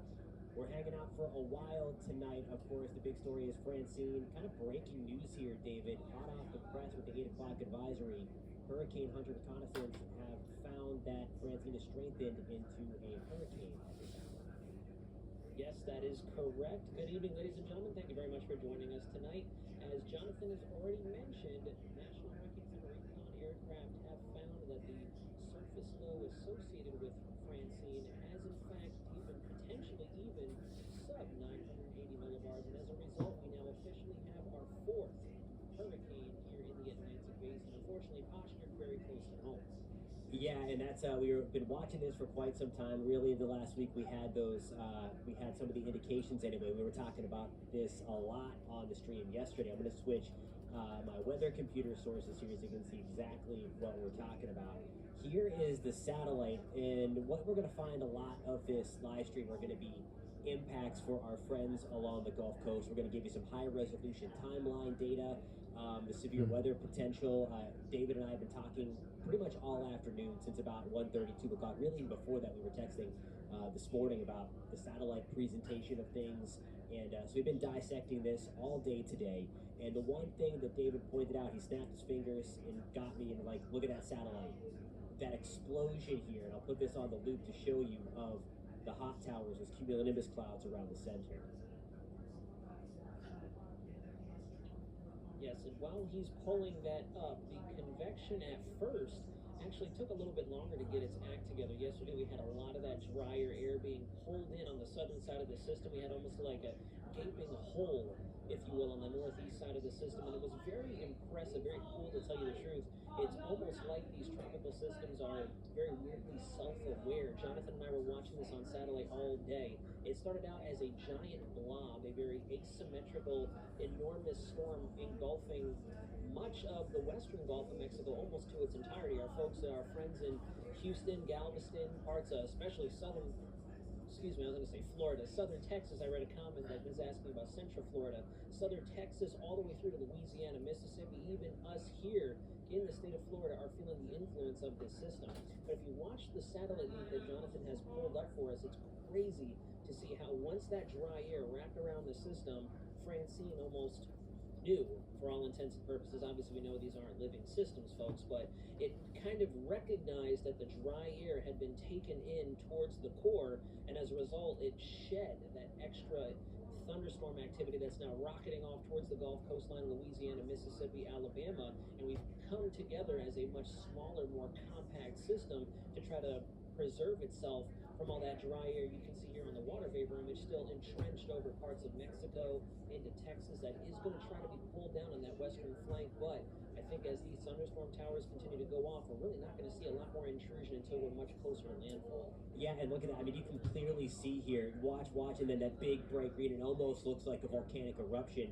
That's how intense. I want to show, we were looking at the ocean heat content, and I want to see if we can pull up the ocean heat content graph, because it's pretty much doing it. And this one doesn't show it as well as the NOAA one, but pretty much right in through here. I guess it's right on top of that yellow little mark. Very warm, very deep water, and as soon as it found it, and as David mentioned, it was able to kind of break free from that drier air. It went, and it's unfortunately doing its thing. So we're going to be watching this closely now for the rest of the time. Wanted to give you the latest advisory real quick. If you are looking for that official information from the National Hurricane Center, again, as of the 8 o'clock advisory just minutes ago, 75-mile-per-hour hurricane expected to strengthen further. Now, we'll see what happens. Again, it's going to have, what we think, about another 12-ish hours with some pretty good conditions until it starts to meet a little bit of resistance. So really, it's got 12 hours to do its thing, and then it kind of levels off, we think. Yep, so thankfully, it looks like that dry air did a number on the system's overall internal structuring a little longer than even our hurricane models had indicated. We started the day today between the hours of, I'd say, 8, 11 o'clock local here in Florida before coming onto the shift here in the studio, and we were both looking at the hurricane models, taking a look at our globals, the GFS, the Euro, and they all were still trying to initialize a little bit stronger than where the tropical storm at that time was more or less observed, and actually wanted to close the system off a little more rapidly than what we've seen real time. So we have that working for us. What we're more so concerned about watching now is going to be the evolution overnight tonight as we go into what's called the diurnal maximum. So as you guys know, diurnal, for all intents and purposes, it just means day and night. Kind of like your circadian rhythm when you go to sleep. Your body knows when to wake up, your body knows when to go to bed. We have what are called diurnal trends during the day and the overnight hours when it comes to talking weather with you all. And when we say diurnal minimum, diurnal maximum, we say minimum in relation to tropical cyclones because when the sun is up, obviously we know the sunlight heats the surface of the earth, heats the surface of the ocean below the hurricane or the tropical storm, whatever it is you're investigating, and as a result your vertical motion, that instability, is scattered everywhere wherever the sun is hitting it. When we go into the overnight hours, as we all know, tropical cyclones, they're like internal combustion engines on your vehicle at home. And so when the sun goes down and we can focus all that instability that's still trapped underneath the tropical cyclone, it's essentially a breeding ground for additional thunderstorm and shower activity to help to deepen the circulation. So I think that's why right as the sun went down, we're seeing these hot towers, the CBs blowing up on satellite, and now it's a waiting game. We just really have to wait and see what.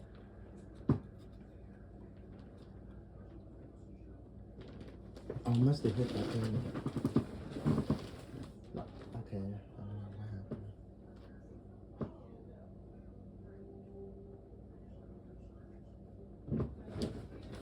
Let's go WX. Let's go. I'm supposed to be on here anyway.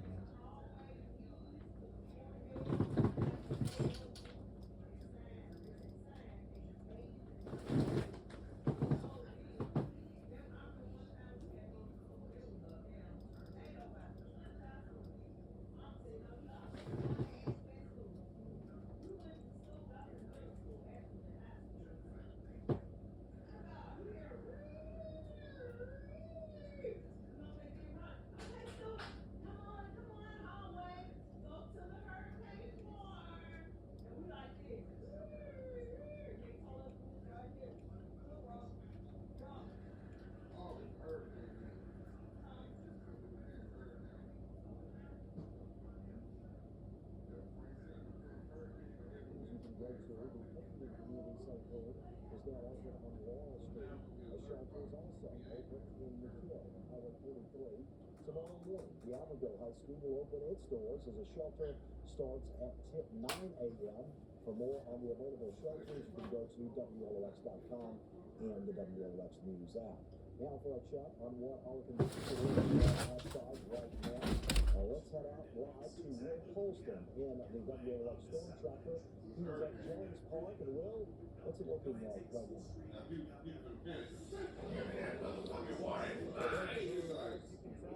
Here over the mic, it is a windy one as of right now. Decent gusts that are coming into my back at this moment, kind of coming in. You can probably see my polo moving along with the wind. A little bit of rain here, nothing too crazy as of right now.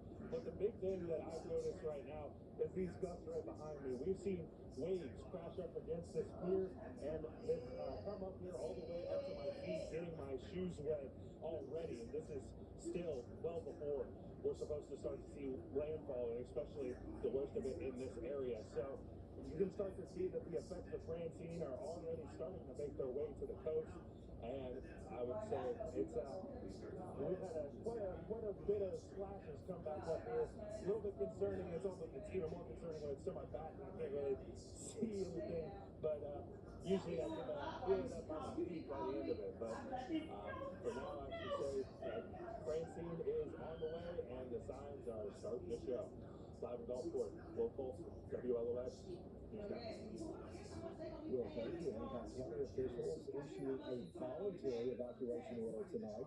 Residents in the low-lying areas of Hancock County spent their day making last-minute preparations. Families making sure their boats were secured, as well as tying down any loose items around their homes. Residents say they're making sure they are taking the necessary precautions for this storm. I prepare for stuff that comes up ankle and knee deep here all the time without losing anything major. And that's not difficult as long as you get everything set around in containers and washes and then you can lift it up and get it out of the floor. working for the power company, it's different because you always go after the storm on the coastline. But now that I'm down here, it's storm surge. You take a little bit more awareness of the storm surge and whatnot down here because you can't get out of the neighborhood sometimes if it's over 7-8 foot. The voluntary evacuation order includes areas where residents live on or near the water, homes under construction, or mobile homes. Here's a look at Long Beach Harbor from earlier tonight, where crews will be spending the morning at the harbor removing power towers from the piers. This is to protect the towers from the storm surge potentially. Remember, this harbor has not been. So this is still less than New Orleans. And then we see Thursday, 50-mile-per-hour winds. It's still maintaining tropical storm status, even well into Mississippi. Now, I've been wanting to see if we've updated our forecast data here. This should be in use since Hurricane Zeta 4 years ago. People also stocking up on necessities. Taking a look here at Rouse's in Gulfport, those getting off of work, hitting the grocery store. Lines were building up and water bottles quickly being taken off the shelves. Pet owners also having to think about heating and stocking up on pet supplies and food. Get some water. I've already got a bunch of canned food, so I'm gonna let everybody else have that, and then I'm gonna get some dog food for my puppy.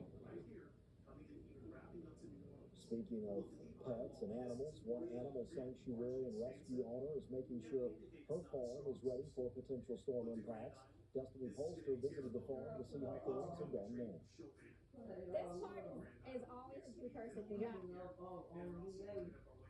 Said that this is us having to come to work on a hurricane, had a man flying and the wind blowing. It's only me, so it gets a little interesting. See in front of me? Roll away stop cows. 72 animals live on the 40 acres of farmland outside of Picayune. Owner Tracy Bellino says with the threat of severe weather, her priority is to not panic, but prepare. We have 2 wells, and if the power goes out, we have no water. So I bought a bunch of gallons yesterday, and then we fill up tubs and containers in the house. The dogs will get extra dishes of water. We're filling up extra tubs of water around the farm for the farm animals. Donors have contributed near $700 to the nonprofit rescue to help the couple. I'll tell you, these forecasts came earlier today. That one that showed that is in our forecast data. You want the rats and stuff to get to? Let's see if there's others Some going to bugs. shifts east to it. This forecast out of Europe is the last update, just the way it's Jeremiah, don't you have a TV? You can watch the news. Yes. You sure? Yes.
Oh, okay. What have they learned about? Have inflation like very few people have ever seen before. My plan is to give a $15,000 tax deduction to start up small businesses. The two went head to head on abortion. This is an issue that's torn our country apart for 52 years. The government and Donald Trump certainly should not be telling a woman what to do with her body. They hard over immigration. We have millions of people pouring into our country from prisons and jails, from mental institutions and insane asylums. What we have in the former I guess they were Trump repeated a baseless claim about migrants abducting Oh, that's what pets it is. in Ohio. Officials say there's no evidence. In Springfield, they're eating the dogs, the people that came in. They're eating the cats. You talk about extreme.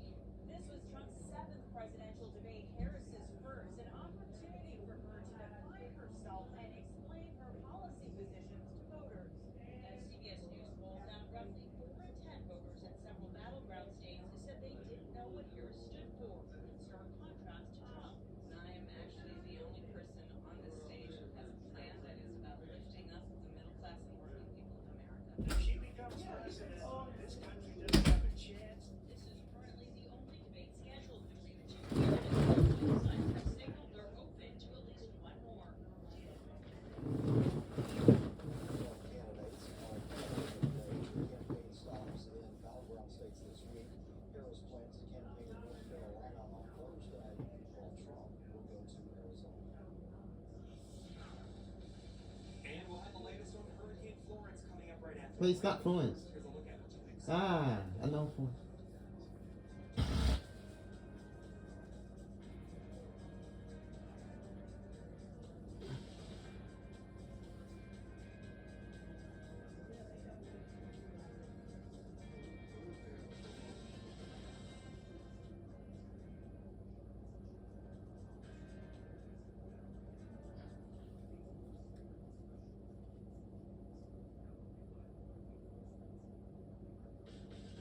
To help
Ma'am? Ma'am?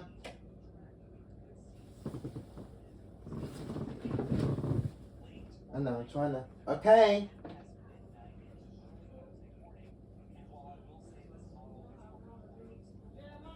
Ma'am?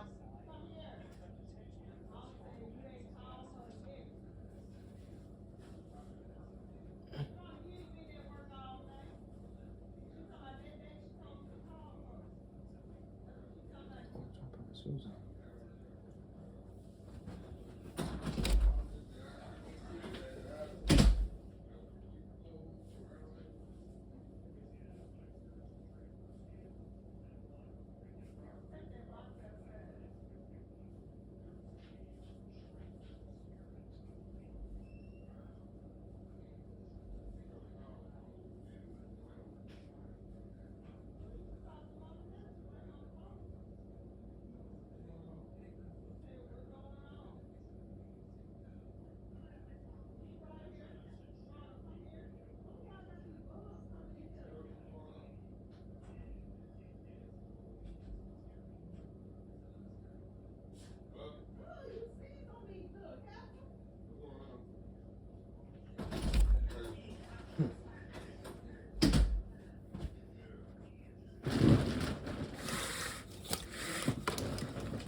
Sir.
That's why I go spend money on clothes.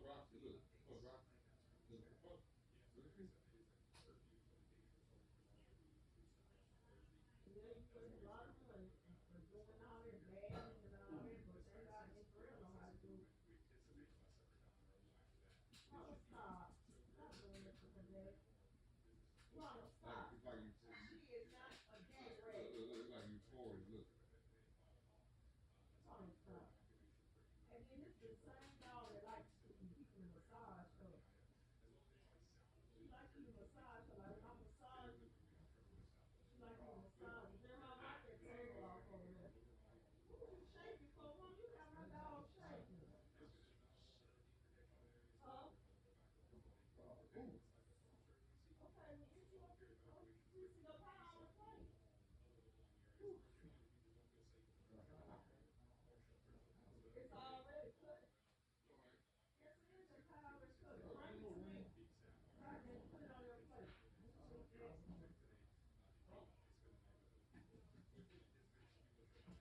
Oh, you did?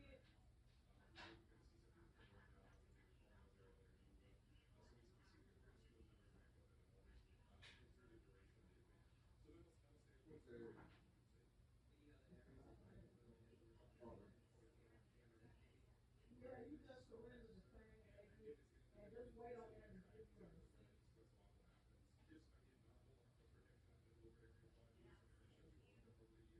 Yeah. Yes, ma'am. Yes, ma'am.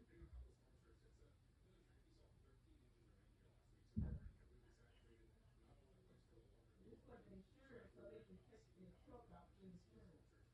They hear Jeremiah. I think the next one is done. And then open to the call. Man. Yeah, it's gonna go down. They gonna get up. You know, it should go down to about probably about 1,800 to 2,000. So you'll be paying 18 to 2,000 a month. Over 18. That'll help you out a whole lot. You can use that other part of the money to pay something off.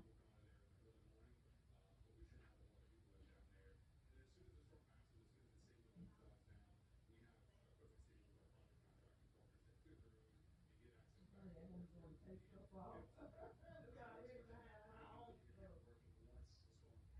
So we're gonna be trying to catch up.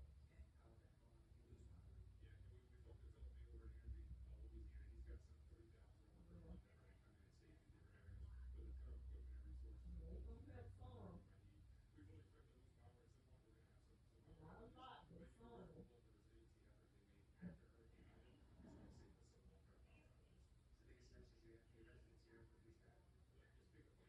The business is underwater. We're trying to get out the red, mama. We got all the stuff that we gotta pay employees, they be working. We looking at between 12 and $1,500 OT. Then you gotta pay, you know, like I told one individual, if you wasn't worked out of a job, then we could just hire maybe one old person and they didn't have them, you know what I'm saying? But when you got worked up a job,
No, ¿qué haces?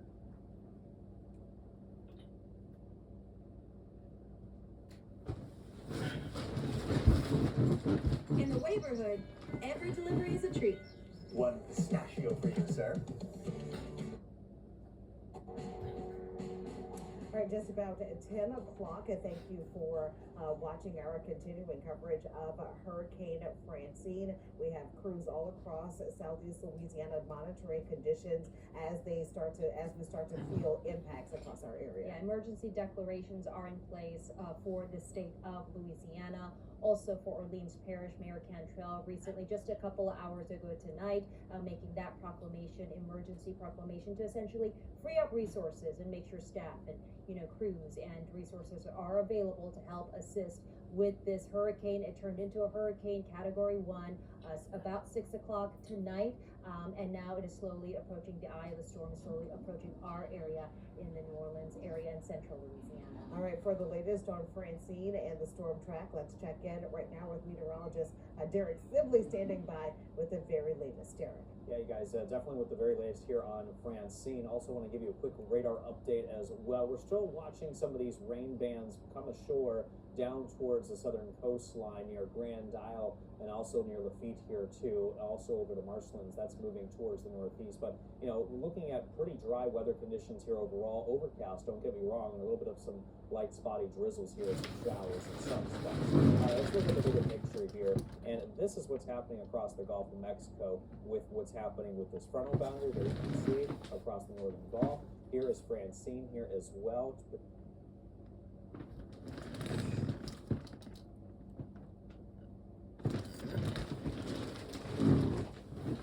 To our southwest, and it's moving towards the northeast. So there's a lot of moisture in the atmosphere for us to tap into, and you can see just how moist overall the Gulf of Mexico is, especially north and western Gulf, with Francine obviously back to our south and west. Was battling some drier air so far throughout its life cycle. It's really moistened up here, however. Still battling some upper level influences in the form of wind shear, and that is not allowing the storm to really organize. Instead, it's a little stretched out here in nature, and you can kind of see on the infrared imagery, it's not really all that well organized either.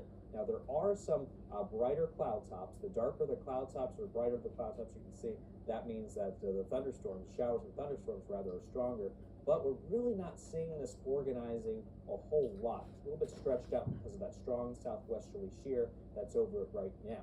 Here's the latest aircraft data that's flying around out there right now. We're seeing wind speeds up to around 69 miles an hour. Seeing a pressure here about 977. That's not the official pressure here, however. I'll show you that here in a second. I do want to give you an update on the forecast models, though, as of 10 o'clock here this evening, and you can see that really this has been the trend pretty much all day today. The models have been shifting a little bit, one by one, back towards the east, towards New Orleans, and that's why the National Hurricane Center has been forced, really, to nudge the forecast track a little bit further to the east. Latest update as of 10 o'clock. This is the brand new advisory. Northeast of 10, winds are at 75, and the pressure 980 millibars. So it's actually down by 2 millibars compared to the last advisory, but the winds still remain the same at 75, still making it a Category 1 hurricane. Expect to make landfall here along the south central Louisiana coast by 7 p.m. tomorrow evening, as still about a 90-mile-an-hour storm, and you can see that it could be making landfall anywhere between Lafayette to as far east as New Orleans, and you can see the eastern fringe is actually touching New Orleans here right now. Keep in mind, this only shows us where the center is going to go. It doesn't tell us about impacts. I'll get to that here shortly. We still have hurricane watches in effect for the metro, and that is because of that eastern shift in the forecast track. Hurricane warnings here in effect back to the west, which does include Terrebonne and Lafourche parishes as well. All right, let's get to some of the specifics now when it comes to the flooding. We got flood alerts in effect. It's a flood watch for all of southeastern Louisiana, and that's going to go until Thursday morning. We also have the level 3 moderate risk of flash flooding for all of southeastern Louisiana, and that's because we're looking at anywhere between 5, maybe some areas could top off at around 10 inches of rainfall here over these next 3 days. So we do have more information standing by, and for that we're going to go ahead and send things over to meteorologist Devin Lucy. Devin. Appreciate it here. So we're going to take a little bit more look at what's going on with the storm. So there's been a lot of things working together to keep this storm from really intensifying. Now, it has strengthened since the last update from the National Hurricane Center. We've looked at the drop in pressure from around 982 millibars coming up to about, it looks to be 980 millibars. So you can see what we've got in the way of that spin in the atmosphere for you. But let me switch to a different computer source for you, and we will see exactly what we have in the way of this satellite imagery. And we will get a really good look at what we've got. Go ahead and take this full screen. We've got that really kind of wrap up and a recent explosion in some storms. And with that explosion in storms, you're going to see in a minute on some of that radar and satellite imagery together that we've got an eye wall that's trying to form here too. So the winds have been sustained at 75, or at least they have been keeping to that level at 75 miles per hour. The drop in the pressure, to note that we still have strengthening, but we haven't seen these winds drastically increase. The 10 o'clock update, still the movement at 10 miles per hour. But let's see what we've got in the way of the satellite and radar together. With the latest imagery, we're really trying to put together an eye wall here. The storm's really been working hard. But look at that eye wall, it's not starting to contract, which note that if it's getting really symmetric and you start to see an eye wall that's really well defined around it, that's going to be more intense winds. We start to find that storm that's going to be going up straight and down vertically stacked, as we'd say, and that allows the energy of the ocean to really come into play and really explode this storm. But what we're not seeing is that. The storm is getting kind of stretched out. You can kind of see from north to south, and you look how strong, or look how wide it is really from west to east, and it's not. So it's not an overall very large storm, at least east to west speaking, but it's getting kind of stretched out. So we do note that we're fighting wind shear, and we're fighting the drier air battle that's still, look at this, drier air bands working out ahead of it here too. So all of these things, and you really get a good look at how that storm is getting stretched out from this vantage point, you get a good look at what's going on. This is going to have a really tough time to strengthen, especially become a really strong storm. But you know what? I'm going to take that every single darn time. Maintain that Cat 1 status. Let's get you down to even tropical storm. I'd like to find that too. You can see as we get into the morning hours, that's Wednesday, winds now maximum at about 90 miles per hour. So that's as high as it gets according to the National Hurricane Center. I've seen data that wanted to go way over there and it's still coming in. But here's maintaining Cat 1 status with winds at least 75 miles per hour. Let's see what the timing's working out to be. Coming in at 7 o'clock, so this is later. Let's see what happens here. We look at the exact track. We've been saying that we've been seeing this track going east, east, east, east, east. There are still data to support that'll show in just 1 minute. But this track has not changed from the previous outlook from the National Hurricane Center. It is still right in between Vermilion Bay and Atchafalaya Bay. It still makes its way up through what looks to be St. Helena and Livingston parishes too eventually, and right over kind of Baton Rouge. So this is still west of New Orleans. And there we see Thursday at 50 mile per hour winds. It's still maintaining tropical storm status, even well into Mississippi. Now, I've been wanting to see if we've updated our forecast data here. This should be the latest data that go into the overnight hours. So look at this structure of the storm here. This is a comma-shaped storm. This is not going to be the strongest hurricane, even by this outlook. However, do you see these feeder bands coming into that storm? This could be more of a tornado producer. And watch this because the time period is not favorable for that. Still a really hefty rain shield out ahead of that. 4 o'clock here, we have feeder bands coming in, one by one, each individual storm right here, coming in, even wrapping up to New Orleans. Look at the eye wall of this. It's really, really large and expansive. That would indicate it's not the strongest of storms. Look to Grand Isle. This is going to be Terrebonne.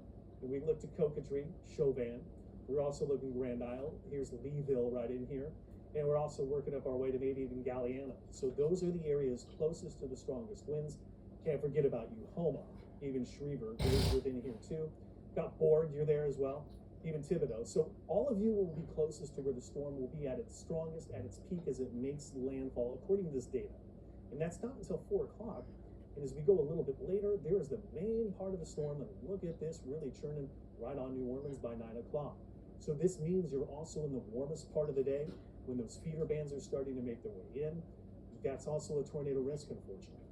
We get into 7 o'clock into Thursday, and there's still an influence and could still be tropical storm force winds here. Let's compare that data, other good forecasts that we have. This is out in the United States, updates 4 times a day. We forecast all over the world with this. So we're looking right now more westward track with that landfall.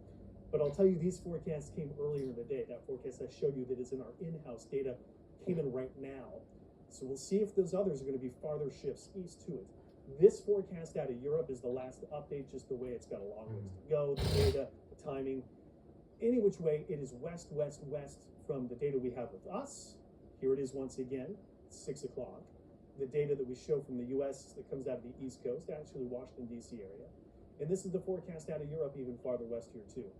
So there still is a range of possibilities where the storm can waver, but because the way the atmosphere working out with a system up ahead and up aloft and jet stream winds that are going west to east, I only see any chance that this continues to have some tracks farther east, east, east, east, east. So the timing of the arrival of tropical storm force sustained winds, that wind field, this has been showing it's 11 o'clock in the Wednesday, and I think this is a pretty good update. So this is now updated to show a slower track from it. This is 2 o'clock, and we are just starting to get tropical storm force sustained winds over 1 minute, 39 to 74. And really, even then, I might say it's a little lower, 40, maybe 50 miles per hour, starting to come on shore. There you see it, Terrebonne Parish, even farther west of Morgan City. What we have in the orange, those would be possible hurricane force wind gusts potential, so that's gusts to 75. And under the red, that's going to be sustained hurricane force winds. So that's a wind speed over 1 minute over 75 miles per hour. Those are the 3 different ranges we look at. But this is not reaching New Orleans till we get to the evening hours. And so we are looking overnight, going even into early Thursday, tropical storm force winds are still here. The wind forecast range I've really looked at and that we're getting really favorable is still 30 to 50 here in New Orleans, gusts to 60, maybe an isolated gust that could come to 70. So those are still some pretty strong winds. But to show that timing in another way, once again, this is Wednesday that says 2 p.m. I'd moved New Orleans earlier because it had been over the data. Now it's over the data again. Here's Wednesday, 8 o'clock still offshore. So Wednesday going in, so that's actually even later. That's Wednesday, oh, that's AM. There we go, AM. I knew that was falling apart a little bit somewhere. Wednesday, 8 in the morning offshore. Wednesday, 2 p.m. in the afternoon, just starting to arrive. And that's the earliest of that leading edge of the tropical storm force winds. And then not until Wednesday evening to the border in Mississippi do we find that leading edge of the tropical storm force winds coming in. I don't think we have any chance of really finding a severe storm tonight because this is going to be really, really much later in the forecast we're showing. But Wednesday, remember, I spoke about those feeder bands coming into the storm. And I think a lot of the coverage that we might have to be doing through the bulk of this is tornado coverage with tornado warned storms and a number of these. So a 5% chance, even for a tropical system, is pretty hefty. We do find that. It is fairly typical. Storm surge. This is still in play for the 3 to 5 feet from Lake Bourne, Lake Maurepas, and Lake Pontchartrain. Really, the bulk of this is along the coast. We've already had evacuations in the areas that we know. We know storm surge inundation has already been affecting the areas. People have already evacuated. That's great. From Grand Isle all the way to Venice, 4 to 7 feet. From Grand Isle west, we're looking for 5 to 10. And that even comes up and has the areas such as Dulac and Chauvin and even maybe Cocodrie. So those would be the worst areas with this particular storm surge for Terrebonne or Bayou Parish. We're looking here, and I think we're staying safe. The levees should be okay holding at a 3 to 5 foot range, especially for the western part of Lake Pontchartrain. For near landing should be holding up. Here now, we're looking at a little bit of rain. We're looking at light rain in Mississippi. An area of maybe steady rain southwest of Belchade, maybe heading up Delcroix Way. West there at Thibodeau, you got a little light rain that's here, maybe past here to Luling, a little bit of light rain. We're in the 70s right now, just to show these current conditions before what we know what's coming our way. Winds are still about 10 to 15, sustained over a couple of minutes. Not much in the way of strong wind gusts from here. So, what are we doing right now? We're all here. We know what we're doing. We're just getting ready for the rain that's here. Maybe as you head past Kenner to Luling, a little bit of light rain. We're in the 70s right now, just to show these current conditions before what we know what's coming our way. Winds are still about 10 to 15, sustained over a couple of minutes. Not much in the way of strong wind gusts from here. So, what are we doing right now? We're all here. We know what we're doing. We're just getting ready for things to stand by. And of course, we've got everything in the power, getting ready to get that charged up. If you got extra charging devices, make sure they're there too.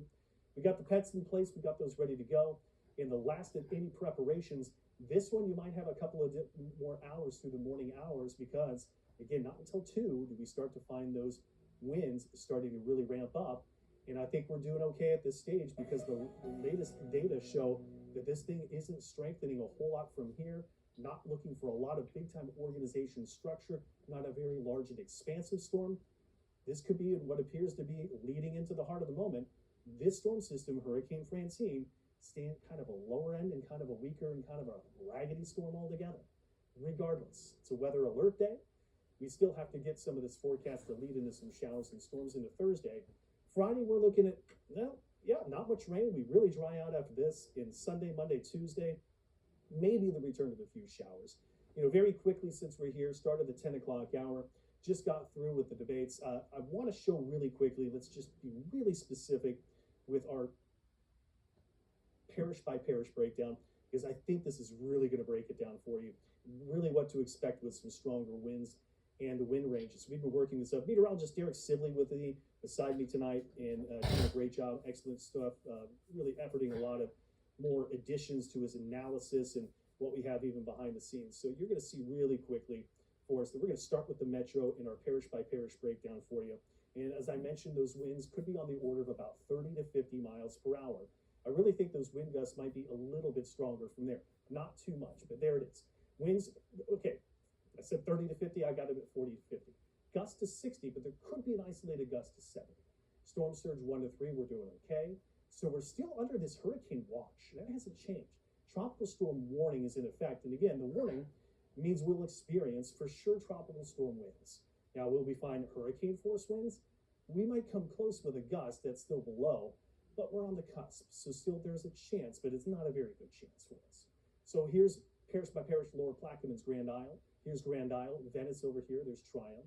Storm surge 4 to 7 here. That's a pretty big deal. We know that's been a big deal. You've been preparing.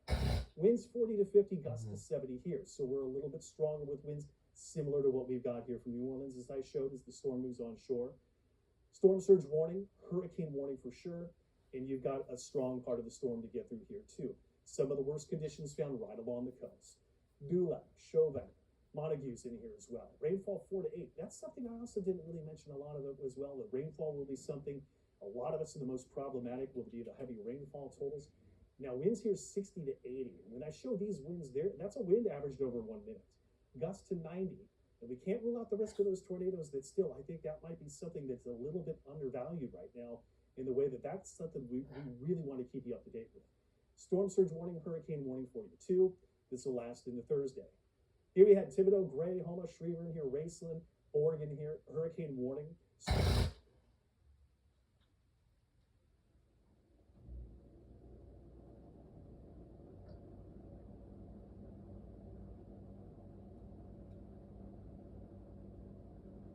Until 4 o'clock.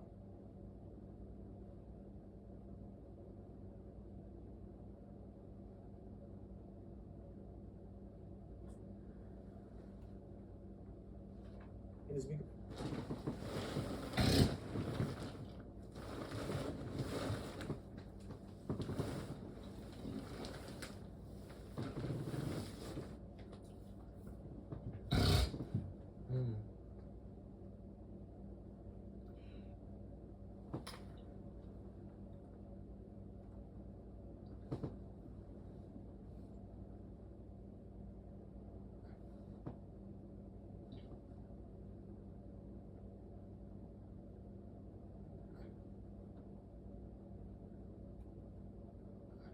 conditions before what we know what's coming our way. Winds are still about 10 to 15, sustained over a couple of minutes. Not much in the way of strong wind gusts from here. So, what are we doing right now? We're all here. We know what we're doing. We're just getting ready for things to stand by. And of course, we've got everything in the power, getting ready to get that charged up. If you got extra charging devices, make sure they're there too. We got the pets in place. We got those ready to go. In the last of any preparations, this one you might have a couple of more hours through the morning hours because again, not until 2 do we start to find those winds starting to really ramp up. And I think we're doing okay at this stage because the latest data show that this thing isn't strengthening a whole lot from here, not looking for a lot of big time organization structure.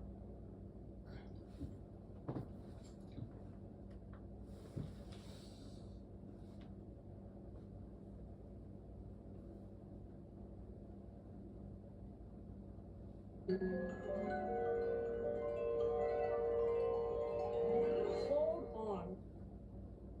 This is the 10 o'clock block. Oh. So, ladies, you were asking me. All right, so this is the first time I'm seeing it, so kind of bear with me as we look through the numbers. Winds remain the same at 75 miles an hour. Forward motion has not changed. Pressure came down slightly, or it stayed the same. I can't remember the pressure at the 7 o'clock advisory, but if it did come down, it only came down by maybe 1 millibar, and it certainly doesn't look any better organized. So as I said, no big surprise. It still has winds of 75 miles an hour, so it's still a Category 1.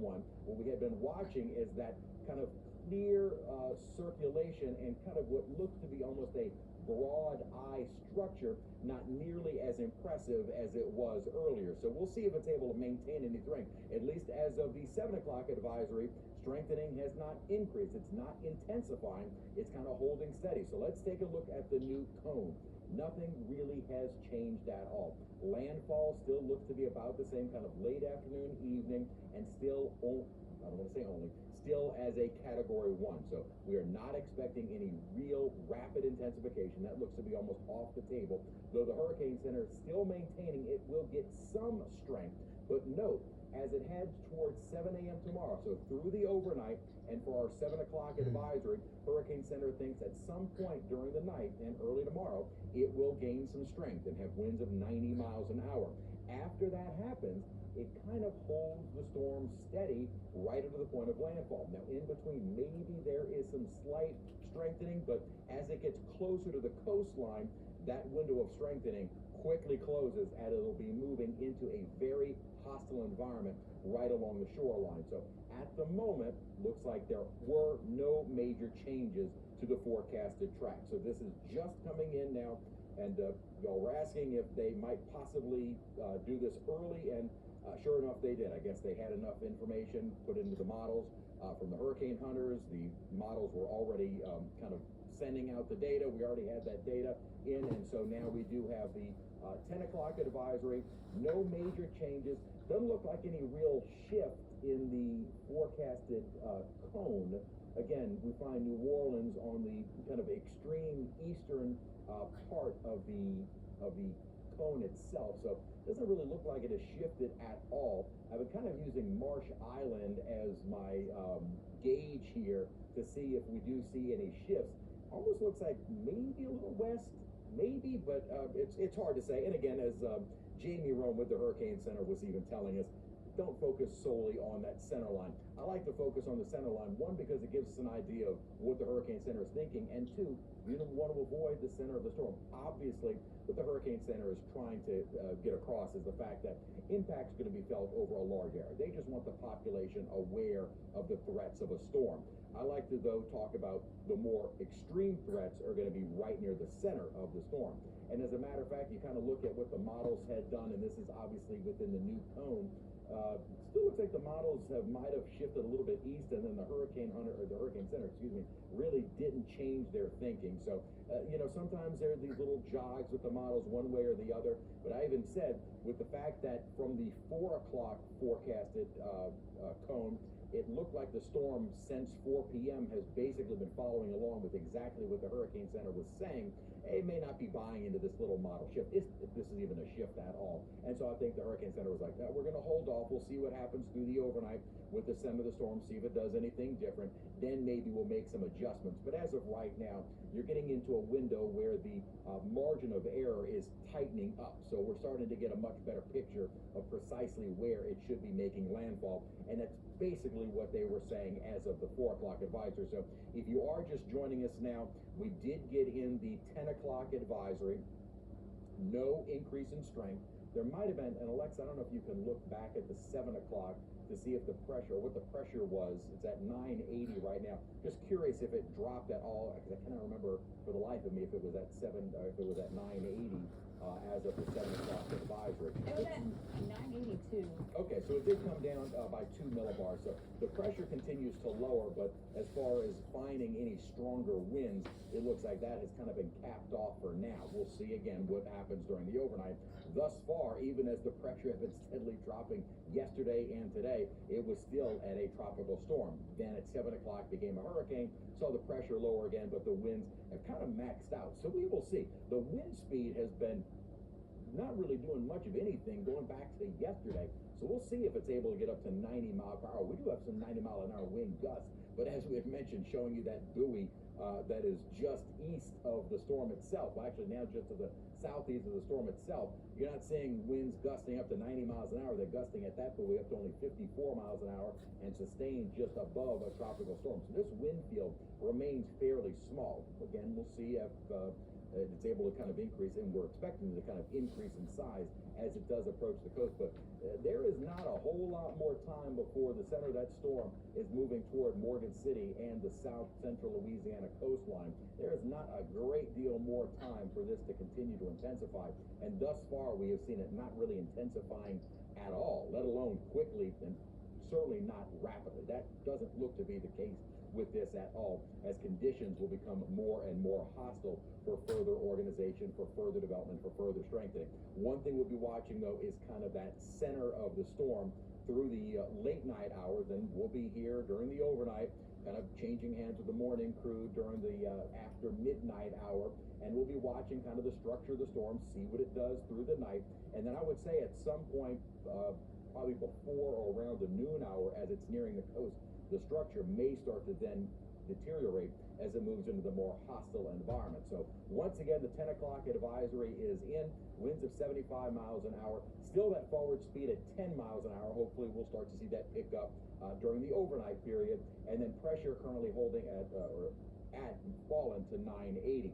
As far as the forecast track has come in, there really is no change in thinking. It does look like it'll be sometime midday, afternoon, late or afternoon, early evening on Wednesday. Again, folks have been saying, well, that time keeps changing. It's gone from 1 to 7. It always looked to be somewhere in that kind of mid-afternoon, early evening time frame, and that really has not changed. Quickly moving up toward the north. So as we get further into our late Wednesday night, overnight, and early Thursday morning, by 7 a.m., as folks are going to bed Wednesday and waking up Thursday, the center of the storm is now tropical storm and is already almost up toward Jackson, Mississippi. And that was one thing Jamie Rome was pointing out, all those inland warnings. It just tries to give you a better idea of how far north those tropical storm force, hurricane force winds can make it. Prior, all other seasons, they really only focus on coastal areas with regards to tropical storm force winds, hurricane winds. Now they're trying to emphasize the inland dangers from those winds, as well as all of the other impacts that can follow with these landfalling storms. A lot of times you get far more significant flooding and deaths from water and flooding inland than you ever do right along the coastline with the storm making landfall. Sometimes they're able to interact with some mid-latitude systems and you really get some big rainfall events. That tends to be what happens, and one of the reasons why the Hurricane Center is really trying to work at emphasizing the dangers with these storms as they move farther inland. But for us, once we get toward Thursday morning, we are then kind of again counterclockwise. We're on the back side, and drier air will continue to rotate around, really helping us out in terms of the rainfall starting to immediately abate. So again, nothing has changed. We're looking at from tomorrow midday through the night, the strong winds. At times, we could see hurricane even force wind gusts, not sustained, but wind gusts in the metro area. Again, we'll kind of watch that trend. Secure loose items. Again, you'd have a little bit of time later tonight or through the night tonight and into early tomorrow. Then as we head into tomorrow through the day, the storm surge, at least what we have going for us is by the afternoon, we're expecting most of our storm surge heights to be reached. We should be at low tide. So we'll have kind of the storm surge coming in, but at least the tide coming out. They're not going to counteract each other, but it does help us out with maybe a foot or two. I'm not sure what the tide range is, but it does help us out a little bit. So what you need to do is get to higher ground. And throughout the day and night tomorrow, probably around midday, but likely starting even in the morning, the rainfall rolling in. As the storm, we kind of get those waves of the bands pushing through. We will start to see more of the 4 to 6 possible isolated higher amounts. Just make certain you don't drive through flooded waters or flooded roadways. That is why we've been saying once you get to midday tomorrow, just stay indoors, hang out until Thursday morning when we kind of get the all clear that certain areas are able to be accessed. And again, I don't think that's going to be widespread issues with areas closed, but certainly what we know, more of our vulnerable areas down near the coast, metro area, North Shore, I think we're going to be just fine. Much of the river parishes as well, I think we're going to be just fine. Those winds start picking up later in the midday and afternoon and peaking probably kind of late afternoon, evening as the storm is pushing northward. Obviously, your strongest winds are going to be right near the center, but we could see winds sustained over 50 miles an hour. That's going to do some damage, and then winds gusting up 70+ miles an hour in the city, certainly very possible. Late in the night, still breezy, but winds diminishing and immediately dropping below the criteria for power companies, Entergy in particular, to start going out and making those needed repairs. But we could see winds sustained over 50 miles an hour. That's going to do some damage, and then winds gusting up 70+ miles an hour in the city, certainly very possible. Late in the night, still breezy, but winds diminish. More of our vulnerable areas down near the coast. Metro area, North Shore, I think we're going to be just fine. Much of the river parishes as well, I think we're going to be just fine. Those winds start picking up later in the midday and afternoon, and peaking probably kind of late afternoon, evening, as the storm is pushing northward. Obviously, your strongest winds are going to be right near the center, but we could see winds sustained over 50 miles an hour. That's going to do some damage, and then winds gusting up 70+ miles an hour in the city, certainly very possible. Late in the night, still breezy, but winds diminishing. For vulnerable areas down near the coast. Metro area, North Shore, I think we're going to be just fine. Much of the river parishes as well, I think we're going to be just fine. Those winds start picking up later in the midday and afternoon, and peaking probably kind of late afternoon, evening, as the storm is pushing northward. Obviously, your strongest winds are going to be right near the center, but we could see winds sustained over 50 miles an hour. That's going to do some damage, and then winds gusting up 70+ miles an hour in the city. Your strongest winds are going to be right near the center, but we could see winds sustained over 50 miles an hour. That's going to do some damage, and then winds gusting up 70+ miles an hour in the city, certainly very possible. Late in the night, still breezy, but winds diminishing and immediately dropping below the criteria for power companies. Is pushing northward.